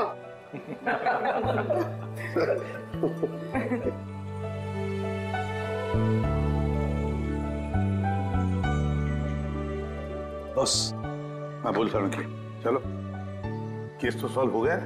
हाँ, केस तो सॉल्व हो गया, लेकिन क्या? बस अभिजीत के दिमाग में जो टोनी को प्लांट किया गया था वो मकसद पूरा हो गया।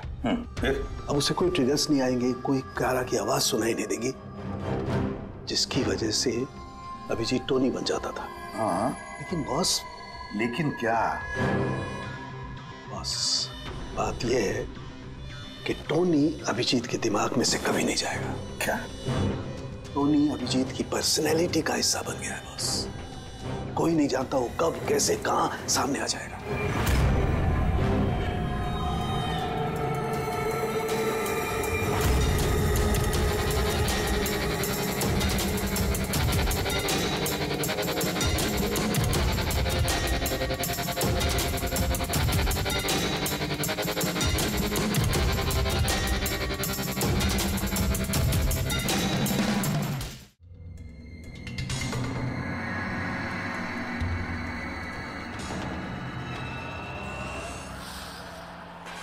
जैकलिन, जरा फैन ऑन कर दो।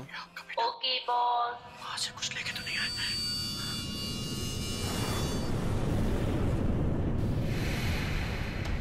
इसको फेंक दो, मर जाएंगे सब।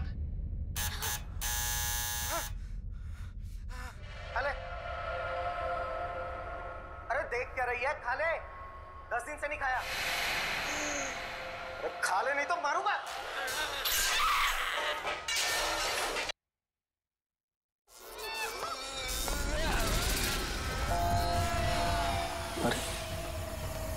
तो टीवी अपने आप कैसे चालू हो गया?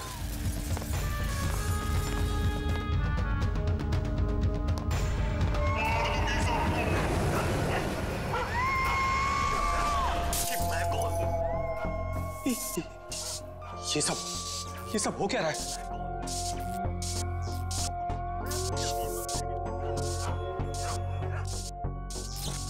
कुछ ना कुछ गड़बड़ है। चेकिंग, दरवाजा खोलो। बॉस, सारे डोर्स को मैंने लॉक कर दिया है।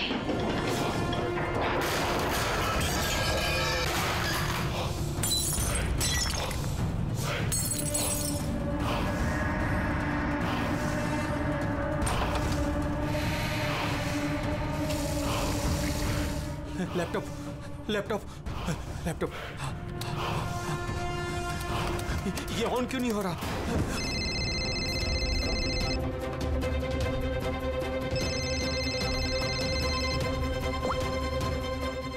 मार दूंगी बॉस।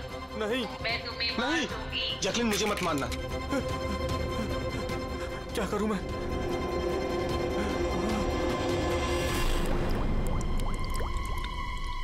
ये पानी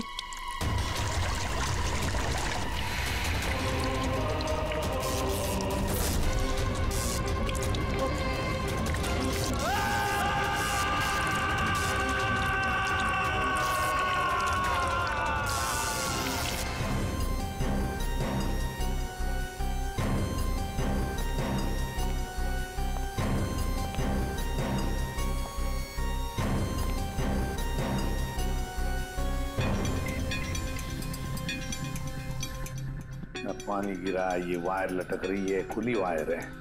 अभिजीत, लगता है इलेक्ट्रिक करंट की वजह से ही मौत हुई है, और तो कोई वजह दिख नहीं रही है। विजय के भाई हो ना तुम? जी सर।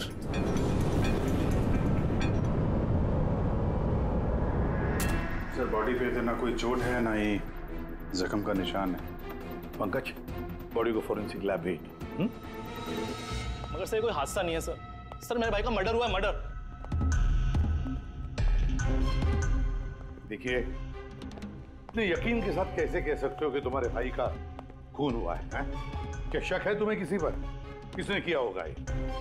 हाँ भैया के एक नहीं बल्कि हजारों दुश्मन है सर। हजारों दुश्मन? ये तेरे कांच का टुकड़ा, ये वास का टूटा हुआ हिस्सा सर ऐसे देख के लगता है कि कोई जबरदस्ती इस घर के अंदर घुसा है। वैसे निधि जी, विजय की दुश्मनी किसके साथ थी? विजय के फैक्ट्री के मजदूर कई दिनों से नाराज थे उन पर।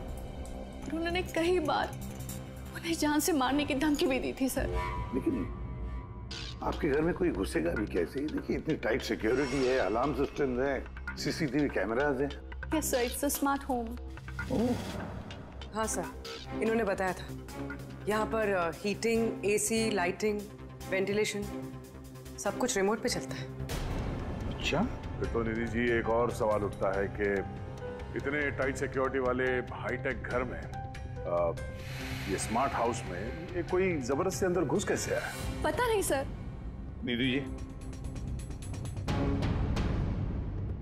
सीसीटीवी कैमरा का फुटेज देखना चाहते हैं हम।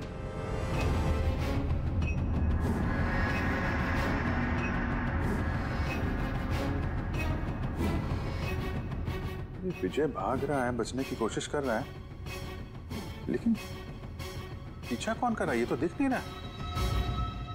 सर, कोई अदृश्य ताकत तो नहीं है?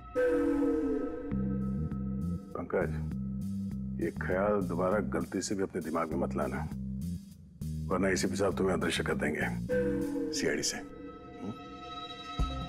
जरूर उन मजदूरों ने कुछ किया है। वही जिम्मेदार है मेरे पति के मौत की। जितने भी मजदूर हैं, उन सब के एड्रेसेस हमें चाहिए। साहब, आपको कोई गलतफहमी हो रही है। ये सब ठीक नहीं हो रहा साहब। साहब, हम लोग गरीब मजदूर जरूर हैं। इसका मतलब ये नहीं कि हम पर आप खून का इल्जाम लगा देंगे। इधर आइए। देखो, हम लोग किसी पे कोई इल्जाम नहीं लगा रहे, हम सिर्फ सच जानने की कोशिश कर रहे हैं। और क्या ये सच नहीं है कि आप सबने विजय को जान से मारने की धमकियां दी थी? ये सब किसने कहा सर आपसे? विजय ने कहा है, इसलिए अब चुप रहने का कोई फायदा नहीं है। जिसने भी किया है चुपचाप सामने आ जाए, समझे? सर मैं मानता हूँ कि हमने कई बार गुस्से में इस तरह की धमकियां वगैरह दी होंगी, पर विजय साहब का खून करने के बारे में हम में से कोई भी सोच नहीं सकता। हाँ साहब, उनकी मौत से हमारा क्या फायदा, उल्टा हम लोगों का तो नुकसान हो गया। अब 6 महीने का जो पगार है वो कौन देगा? ओह, तो आप लोग विजय जी से इस बात से गुस्सा थे कि उसने पिछले 6 महीने से आप लोगों की तनख्वाह नहीं दी थी? हाँ साहब, पिछले कई महीनों से हम लोग उधारी में अपनी जिंदगी गुजार रहे हैं। 2 महीने से बच्चों के स्कूल की फीस भी नहीं जमा करी। कल ही बच्चों को स्कूल से निकाल दिया ये कहकर कि अगर स्कूल की फीस नहीं लाए तो स्कूल मत आना। अच्छा ये बताओ, सिर्फ यही एक वजह थी विजय साहब से नाराजगी की या कोई और भी वजह थी? सर एक वजह ये भी थी कि साहब हमें नौकरी से निकालना चाहते थे। वो क्यों? क्योंकि साहब को लगने लगा था कि मशीनें इंसान से ज़्यादा अच्छा काम करती हैं और ज़्यादा मुनाफा भी देती हैं। तो गुस्से में कहीं खून तो नहीं कर दिया? नहीं साहब, उनका खून करने से हमें हमारे पैसे तो नहीं मिलेंगे, उल्टा हमारे बीवी बच्चे सड़क पर आ जाएंगे। कितने मजदूर बेरोजगार हुए होंगे? सर 100 से ज़्यादा। 100 से भी ज़्यादा लोगों के घर के चूल्हे बुझ गए इस विजय की वजह से।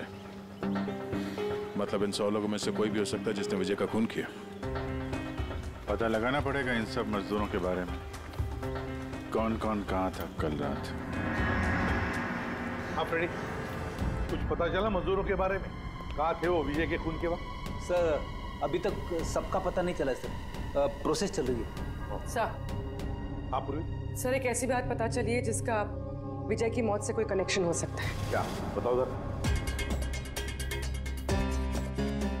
सर ये देखिए, करीब करीब मौत के वक्त रात 12:09 पे विजय ने अपने अकाउंट से किसी को 50 करोड़ ट्रांसफर किए थे। 50 करोड़ रुपए, इतनी बड़ी रकम किसके अकाउंट में ट्रांसफर किए? देखो पनामा में कोई अकाउंट, किसका है ये पता नहीं। जरूर खूनी ने जबरदस्ती करवाया होगा ये ट्रांजैक्शन, विजय पे दबाव डाल के। तो पिछले 6 महीने से वर्कर्स को पगार नहीं दी गई और रातों रात 50 करोड़ रुपए ट्रांसफर किए जाते हैं। सर कहीं वो वर्कर्स में से कोई एक तो नहीं? नहीं पंकज, कोई गरीब मजदूर इतने सिक्योरिटी वाले घर में घुसकर पनामा के जैसे बैंक अकाउंट में पैसे ट्रांसफर करेगा? नहीं, ये बात गले से उतरती नहीं है। सर होगा तो कोई जान पहचान वाला, कोई आसपास का आदमी, कोई ऐसा दुश्मन जो जानता हो कि विजय की घर की सिक्योरिटी को कैसे भेदा जा सकता है। कौन हो सकता है?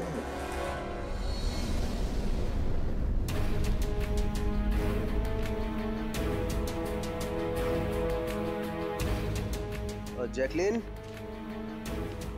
अरे भाई बहुत गर्मी लग रही है, जरा एसी का टेम्परेचर 20 कर देना। कर दिया है बॉस, अब कमरे का टेम्परेचर है 20 डिग्री सेल्सियस। नाइस। अब जैकलिन एक काम और करो, मेरे रूम की लाइट्स डिम कर दो, मैं थोड़ा रिलैक्स कर लेता हूँ।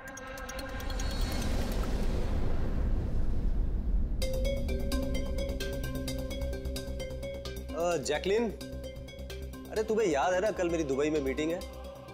यस बॉस, मीटिंग की पूरी तैयारियां हो चुकी हैं। अच्छा ये बताओ दुबई का टेम्परेचर कल कैसा रहने वाला है? वैसे तो कल दुबई का टेम्परेचर 21 डिग्री सेल्सियस है, मगर बॉस आपका टेम्परेचर बर्फ से भी ज्यादा ठंडा होगा। क्या मतलब?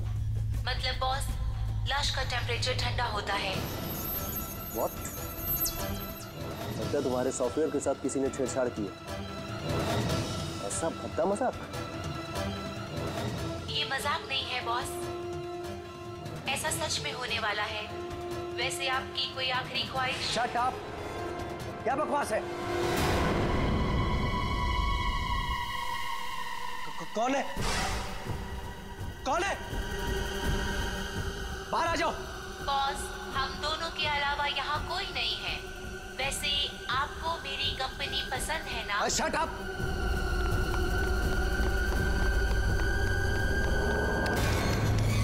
कोई फायदा नहीं है बॉस, सारे डोर्स को मैंने लॉक कर दिया है।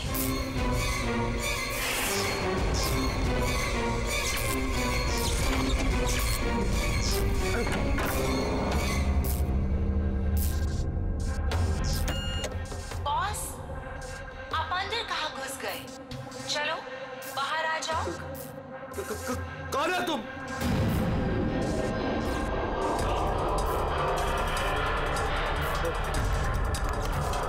हेलो हेलो हेलो, मैं राजेश कुमार बोल रहा हूँ। मेरी जान को खतरा है। आप लोग जल्दी से मेरे घर पे आ जाइए प्लीज। खोलो जैकलीन, खोलो।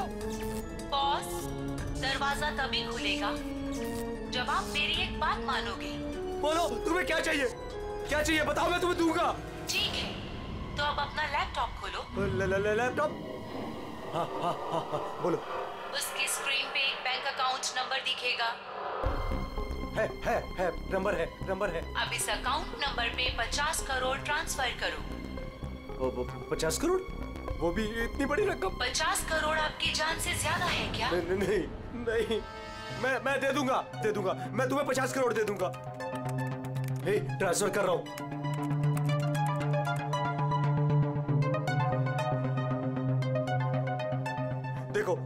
देखो मैंने 50 करोड़ ट्रांसफर कर दिए तुम्हारे अकाउंट में। अब मुझे जाने दो। ठीक है बॉस, अब आप जा सकते हो। दरवाजा खुला है। अरे वाह, दरवाजा खुला है।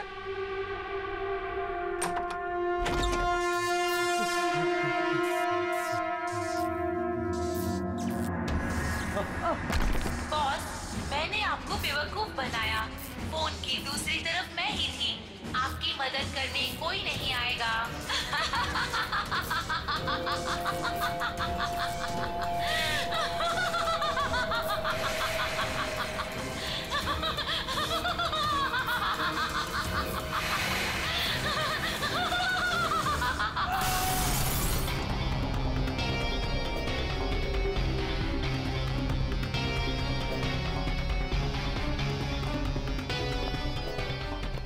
सर, ये झूमर का हुक तो बराबर है सर।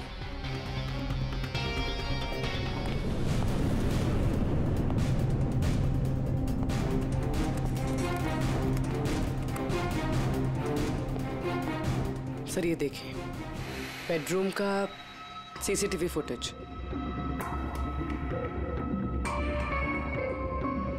ऐसा लगता है किसी से बचने के लिए ये बाग के कमरे में गया और फिर दरवाजा लॉक कर लिया।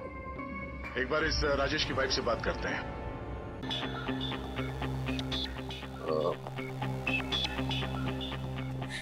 मैम, ये राजेश के अलावा वो सिक्योरिटी कोड कौन कौन जानता था? राजेश के अलावा तो कोई कोड नहीं जानता था सर।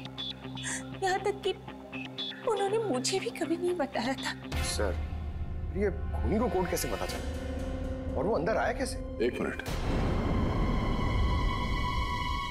ये तो ठीक वैसे डिवाइस है जैसे किसी के घर में था। राजेश को मॉडर्न टेक्नोलॉजी से बहुत लगाव था।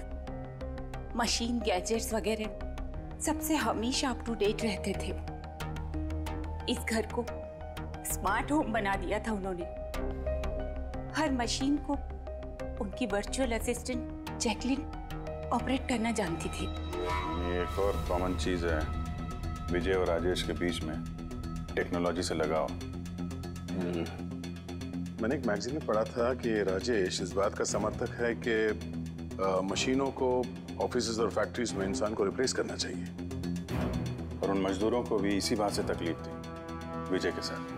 मैडम, अकाउंट डिपार्टमेंट से फोन आया था कि राजेश सर के अकाउंट से 50 करोड़ रुपए गायब हो गए हैं। एक मिनट, वो 50 करोड़ रुपए किसे गए? कोई पनामा का अकाउंट था क्या? जी सर, पर आपको कैसे पता? यार ऐसा लगता है कि ये विजय और राजेश का खूनी कोई एक ही है जो अमीर लोगों को अपना निशाना बना रहा है। अगर जल्दी नहीं रोका गया तो न जाने कितने खून होंगे। चलो रघु को भी बताते हैं। चलो आ जाओ आ जाओ आ जाओ।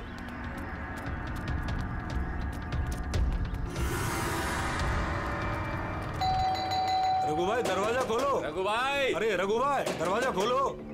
रघु भाई, रघु भाई, अरे आ रहा हूँ। क्या हो गया? कौन सी आफत आ गई? अरे क्यों दरवाजा तोड़ रहे हो? रघु भाई इधर आओ। कहाँ लेके जा रहे हो? आफत नहीं, दौलत आ गई है, दौलत। मतलब अरे मोबाइल चेक करो अपना। मैसेज पढ़ो, मैसेज।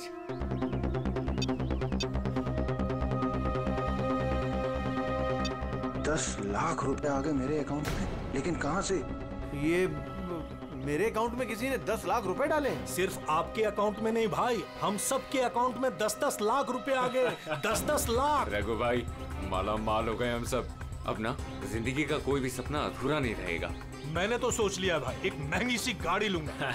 और मैं अपनी बीवी को लेकर विदेश जाने वाला हूँ बस। एक मिनट, ज्यादा हवा में मत उड़ो तुम लोग। इतना सारा पैसा हमारे अकाउंट में आया कहाँ से? अरे क्या फर्क पड़ता है, कहीं से भी आया हो।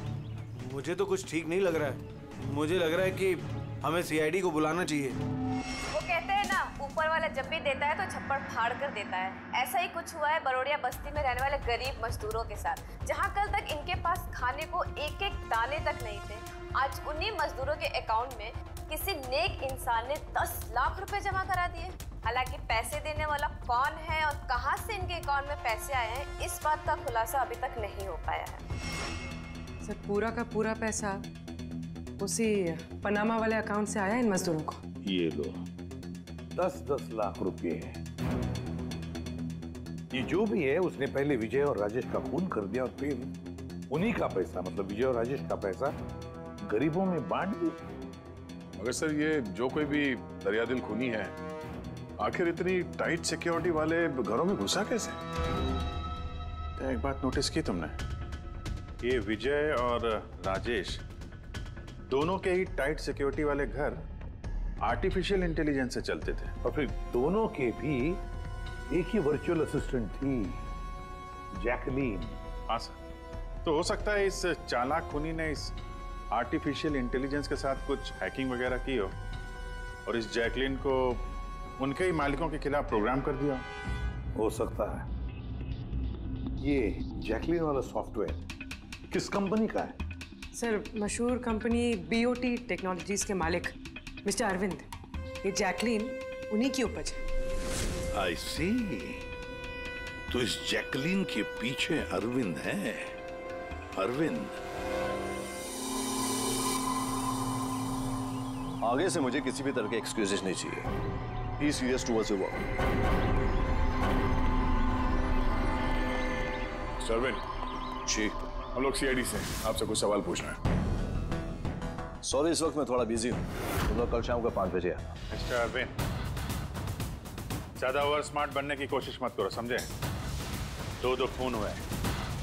ये तो शुक्र है कि हम तुमसे बात करने यहाँ पर आए हैं, वरना आगे की पूछताछ सीआईडी ब्यूरो में भी हो सकती है। बात समझ में आई? अब आप लोग आइए ना, बैठिए ना। क्या लेंगे, चाय कॉफी? अरे तुम लोग यहाँ खड़े क्यों, जाओ चाय कॉफी। वर्चुअल असिस्टेंट जैकलीन जो आर्टिफिशियल इंटेलिजेंस से चलती है, आपने बनाई है? जी हाँ, मैंने ही बनाई है और मुझे अपने क्रिएशन पर गर्व है। इनफैक्ट मैं तो कहता हूँ कि आप सीआईडी वालों को भी ब्यूरो हटाकर स्मार्ट ब्यूरो बना लेना चाहिए और ये अपने हवलदारों को निकालिए, हैं? और अपने जितने भी ये मर्डर केसेस है उसे सॉफ्टवेयर से सॉल्व कीजिए, नहीं? तो तुम्हें लगता है कि सॉफ्टवेयर से ये मर्डर केस आसानी से सॉल्व हो जाएगा? बेशक। तो फिर ये भी हो सकता है कि इस सॉफ्टवेयर की मदद से कोई खूनी खून भी कर सकता है। क्यों? मैं कुछ समझा नहीं। तुम्हारे कई क्लाइंट्स इस्तेमाल करते हैं ना ये वर्चुअल टेक्नोलॉजी, वर्चुअल असिस्टेंट। तो क्या ये मुमकिन नहीं है कि उसे हैक कर दिया जाए और हैक करने के बाद इस वर्चुअल असिस्टेंट से अपने ही मालिक को मार दिया जाए? जिस टेक्निक का इस्तेमाल मैंने जैकलीन बनाने में किया है, हैक होना तो इम्पॉसिबल है।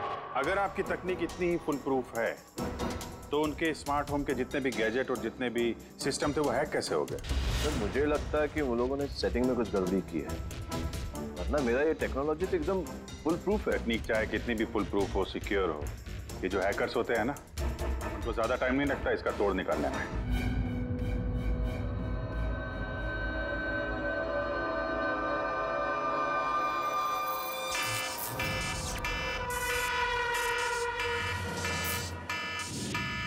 सिक्योरिटी अलार्म, लगता है घर में कोई चोर घुसा है। क्या करूं? हाँ।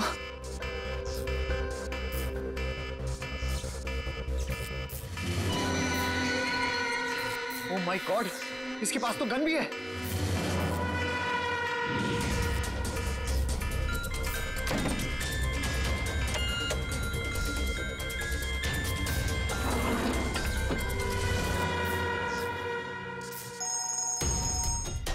हेलो, क्या? ठीक है, हम लोग अभी वहां पहुंचते हैं। जेकेएच सिक्योरिटी अलार्म कंपनी, उनका फोन था। लगता है इनकी महान टेक्नोलॉजी फिर से हैक हो गई है। शायद वो मशहूर जर्नलिस्ट संजीव, उसके घर में कोई घुस गया।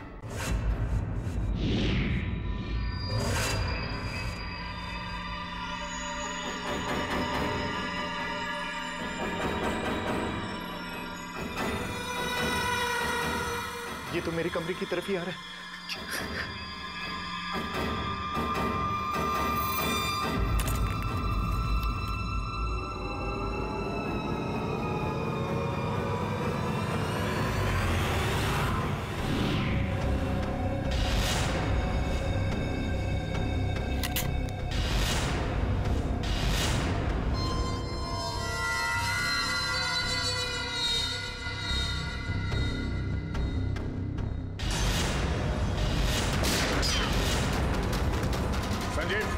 संजीव, गोली मत चलाना, हम लोग सीआईडी से।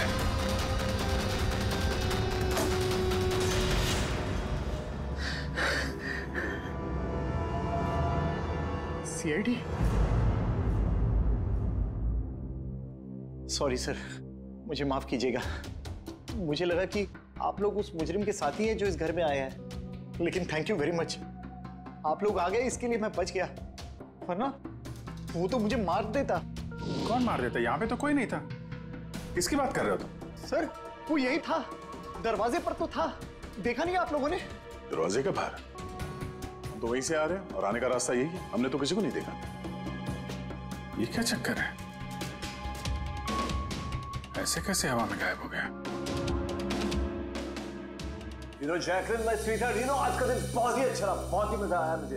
अच्छा ये तो बताओ पहले मेरी जान कि मेरा आज का वर्कआउट कैसे रहा? देखो देखो। बहुत बढ़िया बॉस, आपने 650 कैलोरीज बर्न की और आपका मैक्सिमम हार्ट रेट था 160 बीपीएम। ओए, इसका मतलब मैं पहले से ज्यादा पतला हो गया है और हैंडसम भी, इज इट? हाँ बॉस, आप पहले से काफी जवान भी लग रहे हैं। अच्छा, यू नॉटी गर्ल जैकलिन। अब इसे मैं माइक्रोवेव में रख देता हूँ। ये रखा मैंने। जाने मन, अब इसे ऑन कर दो। अच्छा ये तो बताओ कि मेरा कल का शेड्यूल क्या है? बॉस, कल तो आपकी कोई भी मीटिंग नहीं है। क्या बात कर रही हो? लेकिन कल का दिन तो मेरा बड़ा बिजी होना था। एक बार फिर से चेक करो। कर लिया बॉस, कल आपकी कोई भी मीटिंग नहीं है, क्योंकि आज का दिन आपकी जिंदगी का आखिरी दिन है।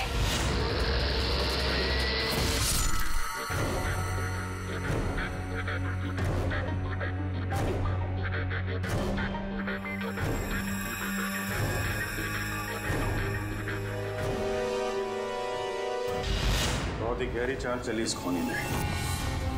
उसका अगला शिकार हमेशा से अरविंद ही था, संजीव नहीं। और सर, जो संजीव के घर पर हुआ वो हमारी आंखों में धूल झोंकने के लिए था। जो कुछ भी हुआ वहां पे सब धूल झोंकने के लिए, ताकि हम लोग वहां संजीव के घर में बिजी हो जाएं और खूनी आसानी से अरविंद को अपना अगला शिकार बना दे। मगर सर, वो संजीव के घर पे भी तो मास्क वाला आदमी आया था। पंकज, ये सब एक प्लान था, सब कुछ एक सोचा समझा प्लान। मुझे नहीं लगता कि संजीव के घर पे कोई था। ये फुटेज उसके फोन में पहले से ही डाल दी गई थी। जो हैकर इतना सब कुछ कर सकता है, उसके लिए ये तो एक मामूली सी बात है। ये आर्टिफिशियल इंटेलिजेंस की जो टेक्नोलॉजी है, जो सब घरों में लगी है, वो इस अरविंद की बनाई हुई है। तो अगर किसी ने अरविंद की बनाई हुई टेक्नोलॉजी को हैक किया है, तो जरूर वो जरूर अरविंद के लिए काम करता होगा सर। कि ये कोई बाहर वाले आदमी की बस की बात नहीं है सर। तो पता लगाते हैं कि अरविंद की कंपनी में ऐसे कौन कौन लोग हैं जिन्हें अरविंद के बराबर जानकारी है और अरविंद जितना दिमाग भी। अरविंद का खून करने वाला इनमें से जो भी कोई है, वो जरूर इस आर्टिफिशियल इंटेलिजेंस के टेक्निक के बारे में बारीकी से जानता है। पर कौन हो सकता है? सर, दो लोग हैं जो लगभग अरविंद के बराबर इस टेक्निक को जानते हैं। एक तो ये अमन, इसे अरविंद खुद जीनियस मानता था। और सर दूसरा है ये राहुल, जिसे अरविंद अपने राइवल कंपनी से लेकर आया था ताकि इनकी टेक्निक सबसे ज्यादा मजबूत बन सके।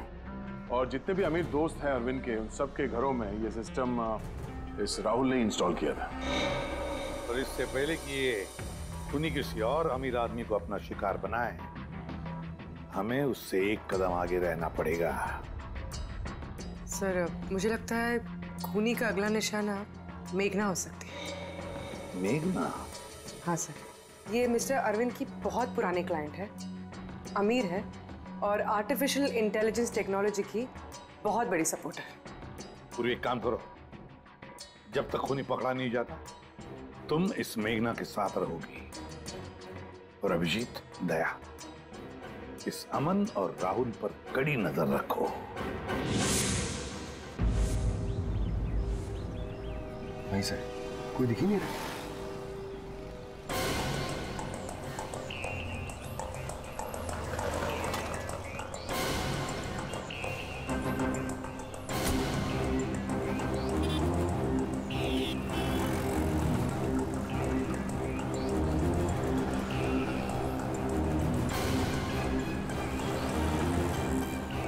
सर, राहुल।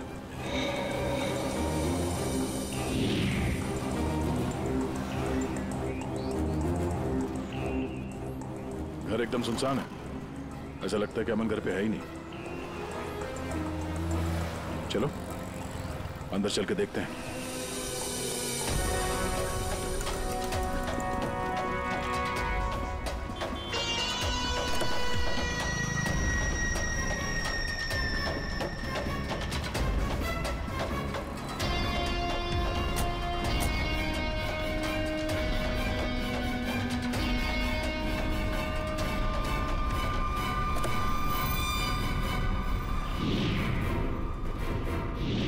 राहुल, तो तुमने मदद की नरेश की उसके भाई का खून करने में?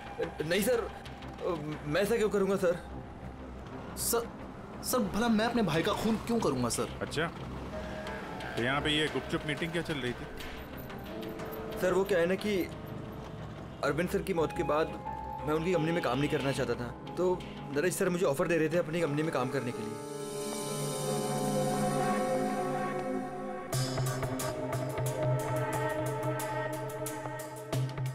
सर ये देखिए, 1 2 3 4 5 मॉनिटर सर।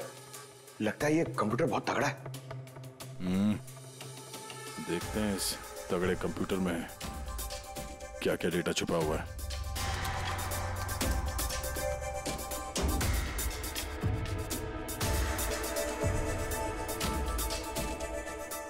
इसमें तो विजय और राजेश की बैंक अकाउंट की डिटेल्स हैं। ये सारे खून अमन ने किए हैं सर।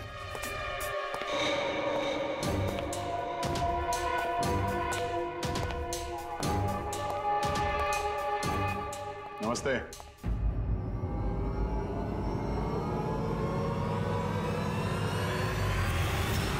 सर मुझे तो लगता है कि कोई चाहता है कि ये फाइल आपको मेरे कंप्यूटर में मिले और आप मेरे ऊपर शक करें।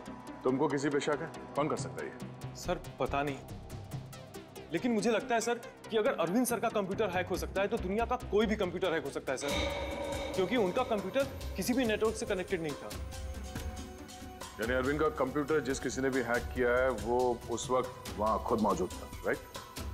यस सर, लेकिन अरविंद सर के पर्सनल ऑफिस में तो जाने की परमिशन किसी को थी ही नहीं, यहां तक कि मैं खुद भी कभी वहां नहीं गया। अच्छा, तो कोई तो होगा जिसे परमिशन हो अरविंद के ऑफिस में जाने की। जी सर। सर प्रिया।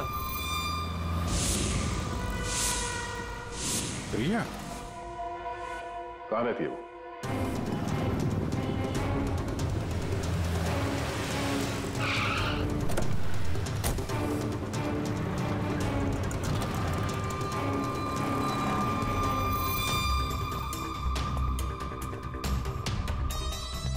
प्रिया?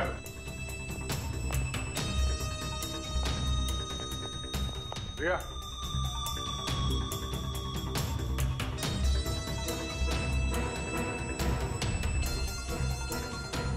प्रिया, प्रिया, यहाँ तो कोई भी नहीं। प्रिया?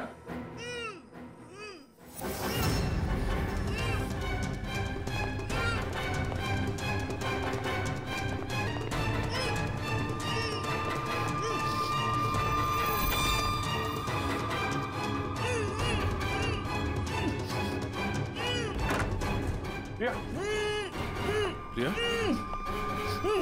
तुम ठीक हो? एक मिनट, एक मिनट, एक मिनट।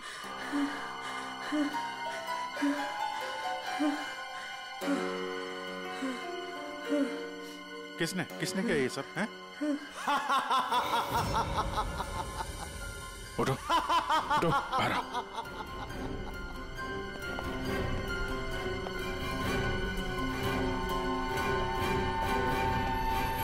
कौन है? आओ सीआईडी वालों, आओ। देश के रखवाले हो ना तुम लोग?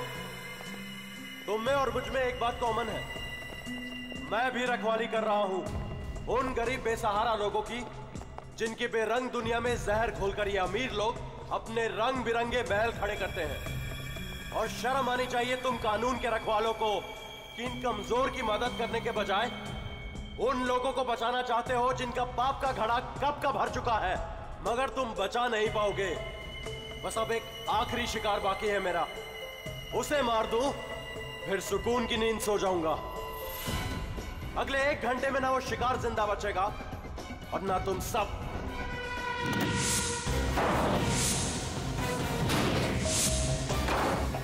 अरे ये क्या?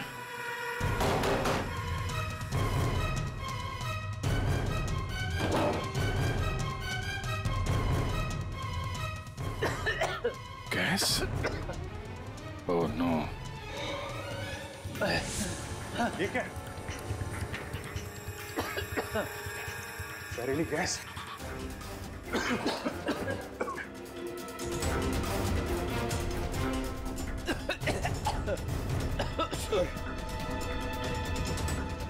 पंकज, पंकज, पंकज, पंकज,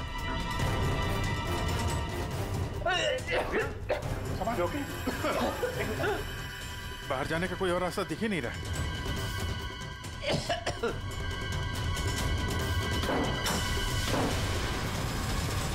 दरवाजा खोलो। सारे दरवाजे ऑटोमेटिक लगते हैं। किचन में जाके देखो, सिलेंडर है क्या? समझ गया सर।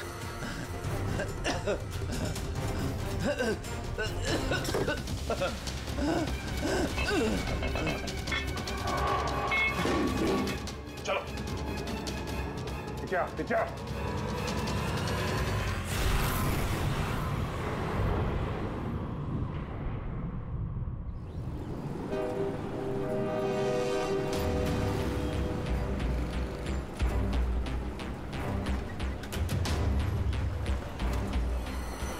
लिसन एवरीवन, आप सबको याद है ना कि ये असाइनमेंट हमको मंथ कंप्लीट होने से पहले करना है। जी मेघना मैम। ओके। और अरे ये आवाज कैसी?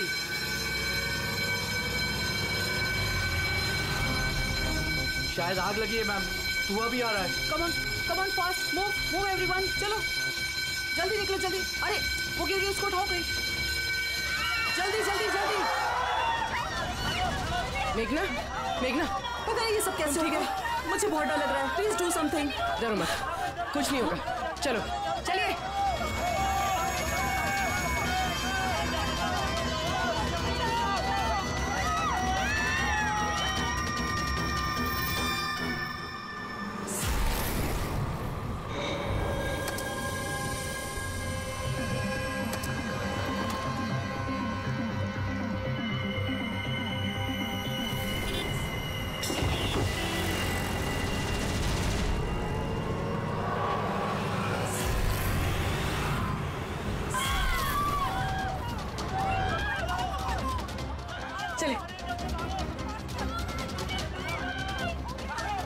मेघना, मेघना,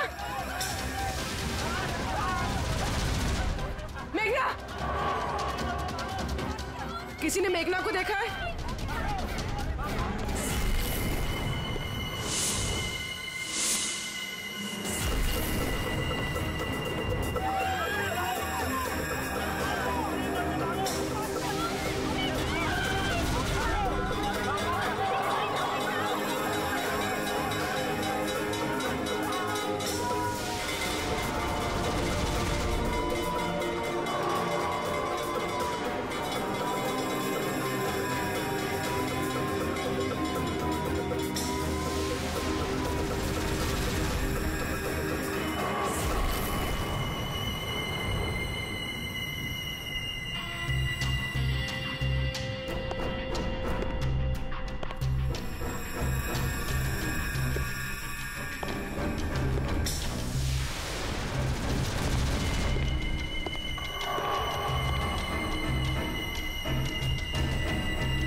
प्रिया के घर से निकलते ही हमने पूर्वी को मैसेज कर दिया था तुम मेघना को मारने आओगे।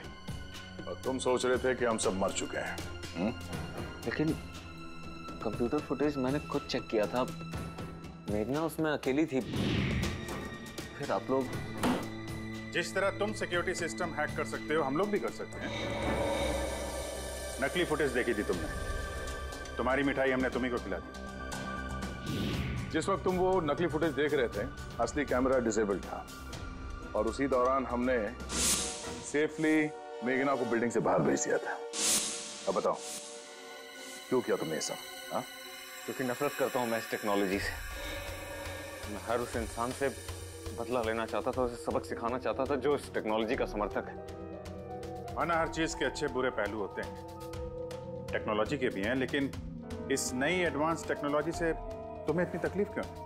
क्योंकि इस टेक्नोलॉजी को मेरे पिताजी ने बनाया था, अरविंद ने नहीं। इसलिए इस टेक्नोलॉजी पर पहला अधिकार मेरे पिताजी का था।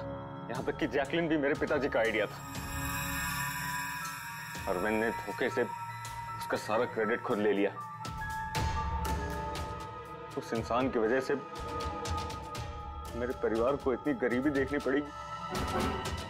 मेरे पिताजी से रहा नहीं गया, उन्होंने मेरी माँ को, मेरी दोनों बहन को मार दिया, खुद सुसाइड कर लिया। स्कूल गया हुआ था, शायद इसलिए बच गया। तुम्हारे साथ जो हुआ बुरा हुआ, नहीं होना चाहिए था। लेकिन अगर तुमने अपना ये तेज दिमाग सही जगह पे इस्तेमाल किया होता तो आज शायद गरीबों के लिए, समाज के लिए तुम कुछ अच्छा कर पाते। लेकिन जो रास्ता तुमने चुना वो रोशनी का नहीं, अंधेरे का था। अब जेल की अंधेरी कोठरी में बैठोगे तुम फांसी का ऑर्डर आने तक। For more updates, subscribe to our channel, click the show links and enjoy watching the videos.